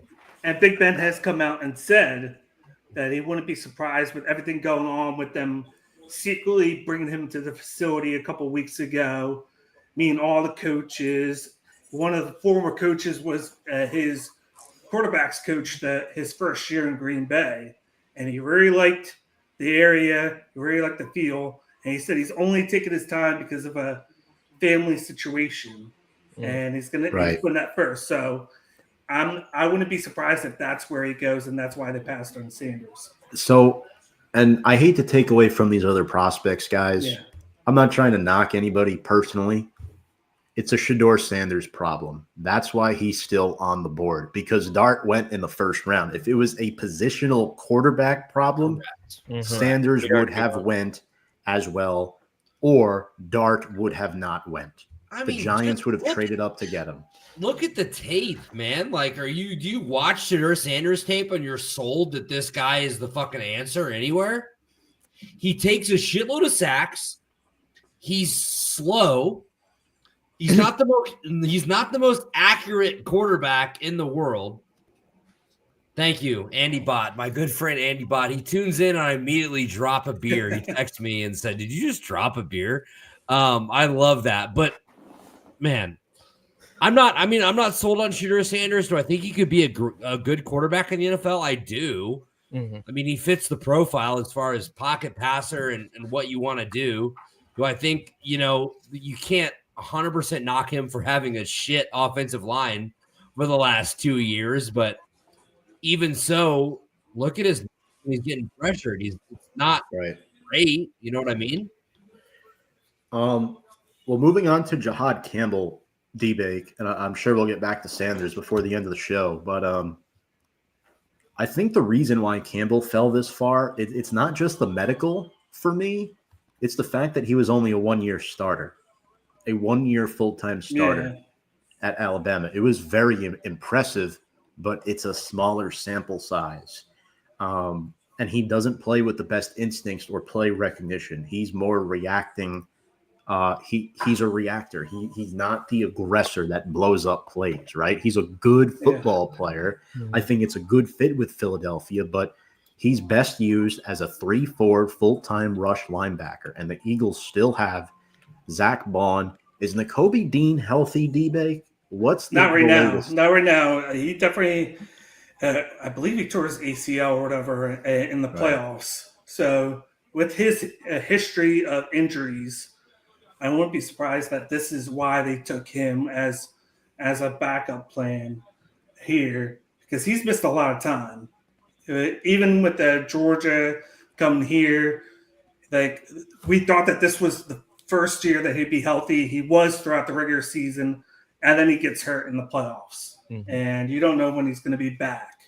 And at this point in time, with the way that we've been using the linebackers lately, you want to shore that up. We could have went end because we are kind of weak on the pass rush right now. We, of course, in the middle. And we are kind of late on corner, but you kind of can't pass a guy up like this that falls to you. Even if it's just a 1-year play that he's had in Alabama. You still got to take the chance here. I think this guy's a top 15 talent. Yeah. I think this is an absolute steal, which Howie Roseman has proven that he's been able to fucking do. Go ahead. No, fun fact here. I was going to say this, but the guy in the chat, Mark Alkin, Jihad is from Ariel, New Jersey. He played at Timber Creek. I lived 5 minutes away from there. That was the next town over from me. Nice. Maybe you guys will meet up and grab a drink, D-Bay. We have so many connections to the local here on the draft tonight, but man, it's this guy can drop back into coverage. You can put him on the edge and he can rush the quarterback if he needs to. I had this kid going as high as 14 to the Colts if they decided to go that way. So yeah, I think this is a great pick, and it's like I saw this report that teams were blocking Philadelphia area code numbers because they didn't want calls from Howie coming in this week or tonight. So, man, the Chiefs, it is pick 32. We've made it to the last pick of the first round. Tom, I want to thank you again for having me along on this ride with you. I want to thank all of our guests that we've had with us. Lead us into this, the 32nd pick, the Kansas City Chiefs, Tom. I mean, I don't know what they do here. I mean, maybe Ezeraku, but they really need O-line help. We watched the Super Bowl, right? That was bad. Really? That was bad, guys. Noah, what do you think here? Or, I mean, all in all tonight, it's been a bit of a wild draft. Last year was very dull in the first round. not this. This year is insane. Yeah, I mean, I'm not sure what they do either because it's hard to say, right? Because like you said, their O-line was terrible. At the same time, they were playing the Eagles, who dominated basically everyone at the line of scrimmage. I mean, they've had one of the best defensive fronts I've seen in my entire lifetime. But I mean, they have had a history of this. It happened a few years ago against the Bucs as well, where Mahomes running for his life. It's basically, if you can beat them at the line of scrimmage, you have a chance of beating the Chiefs. So I think, you do make a good point. I could see them taking O-line here. I also think they need some defense. I think their defense is much better than it was a few years ago. But I mean, we saw in that Super Bowl as well, they didn't do a great job of stopping the Eagles on the offense or the defensive side either. There are still a lot of defensive players, as we pointed out, that have fallen farther. I think they need both corner and pass rush. And there's 2 players that are still there. We already mentioned Will Johnson's dropped like a stone off a cliff. But I mean, you mentioned Ezeraku. Mike Green is still there as well. There are options for them. I think they should take a player in the trenches on either side. Mm-hmm. Well said. And Canoli says O-line here. Alkin says you had Joe Tooney playing out of decision. And then Savior, it was great watching your analysis this evening. It was spot on. Good night. So apparently the Eagles almost had a deal with the Chargers at their pick, and that was where they were going to try and get Campbell. So they wound up not getting it done, and they got him at the. They got him 10 picks later, or 9 picks later, or whatever. Oh my God! It makes me wonder who they were targeting when they were trying to trade with Green Bay. Yeah, I did hear something about Mike Green, like Mark is saying there. I just saw the pick, and I think it makes a lot of sense for Kansas City. I forgot he was still on the board. You know that? Yeah. I totally forgot about him. Mm-hmm. He kind of fell through the cracks, but yeah, you think about it, they just let Joe Tooney go. They sent him to Chicago again. Thank you. He can fill in that spot. I don't know. I'm not necessarily saying he's going to come in and start right away, but let him sit in that system for a year and you see what happens. It's a good player. It's a good pick, man. For sure. 6'4", 315 pounds. Mm-hmm. I mean, yeah. Started his career at San Diego State, goes over to Ohio State. This kid's played at every level of college football. Yeah, I mean, when I look at Simmons, I look at a guy that's massive, 6'5", 317. This past season started first 6 games at left tackle, and then he missed the final 10 games with a torn patellar tendon. I think that's why he went this low. Far, yeah. And I'm not sure he'll be ready to start the first month of the season. He may miss the first month plus, guys. So, we'll see. And you mentioned his versatility, right? Started 13 games at left tackle and 23 at Ohio State. 13 at right tackle with San Diego State. So, yeah, athletic prospect with great length, finishes blocks well, good movement on screen plays too. I mean, we saw in the national championship game, guys, they took that Notre Dame front 7 and made them look like Swiss cheese in that first half. I'm sorry. I'm a huge Notre Dame fan and homer, but man, Ohio State was good. They're so talented. They make Will Howard look like Superman in that first half. Yeah, they absolutely boat raced Notre Dame in that game. Thanks. And with the Chiefs, with how they intertwine their offensive line because they always get hurt, and that's a big plus that he plays multiple spots. Mm-hmm. Absolutely. Fills a need, multiple positions, can come in right away and make an impact. Boys, that was it. That's 32 picks worth here. 3 hours and 45 minutes in. That is the 2025 NFL Draft first round on Review and Preview Sports. Tom, I'm sure we want to plug and let everybody know where they can find you and all of your awesome content throughout the network. Absolutely. Before we get there, though, I just want to ask you guys, biggest surprise of the night and winners of night 1. Oh. Biggest surprise, I think, is Shedeur Sanders falling to the second round, right? Like, Yeah. I'm sorry, I don't want to take away from everybody in the most obvious one. And it's not like I'm even like that shocked that it happened, like talent-wise, right? But just the smoke around this kid. We're talking about this guy as a potential top 10 pick. And yeah, he is waiting to hear his name called tomorrow. Winners of the night. You got to look at a team like the New York Giants, Tom, what they were able to do and fill a need. I think the Eagles did something really good as far as being able to get what they were able to do. Jacksonville is a big question for me. Jacksonville is a big question for me after tonight. You trade up, you get Travis Hunter. Was it too much to get a player like that? We'll see. But thanks again for having me, Tom. Thanks to everybody for joining us in the chat. Thanks to all the guests. It's been an absolute blast. Absolutely. Noah D-Bake, any final thoughts on the night overall as a whole? Go ahead. No, you're good. You're good. Okay, I was just gonna say, biggest surprise for me, I'm gonna say two. Number one was Jacksonville trading up for Travis Hunter. Don't get me wrong, love the player. I think he's gonna be absolutely amazing. But to give up that much to trade up 3 picks, take him, not so sure about that one.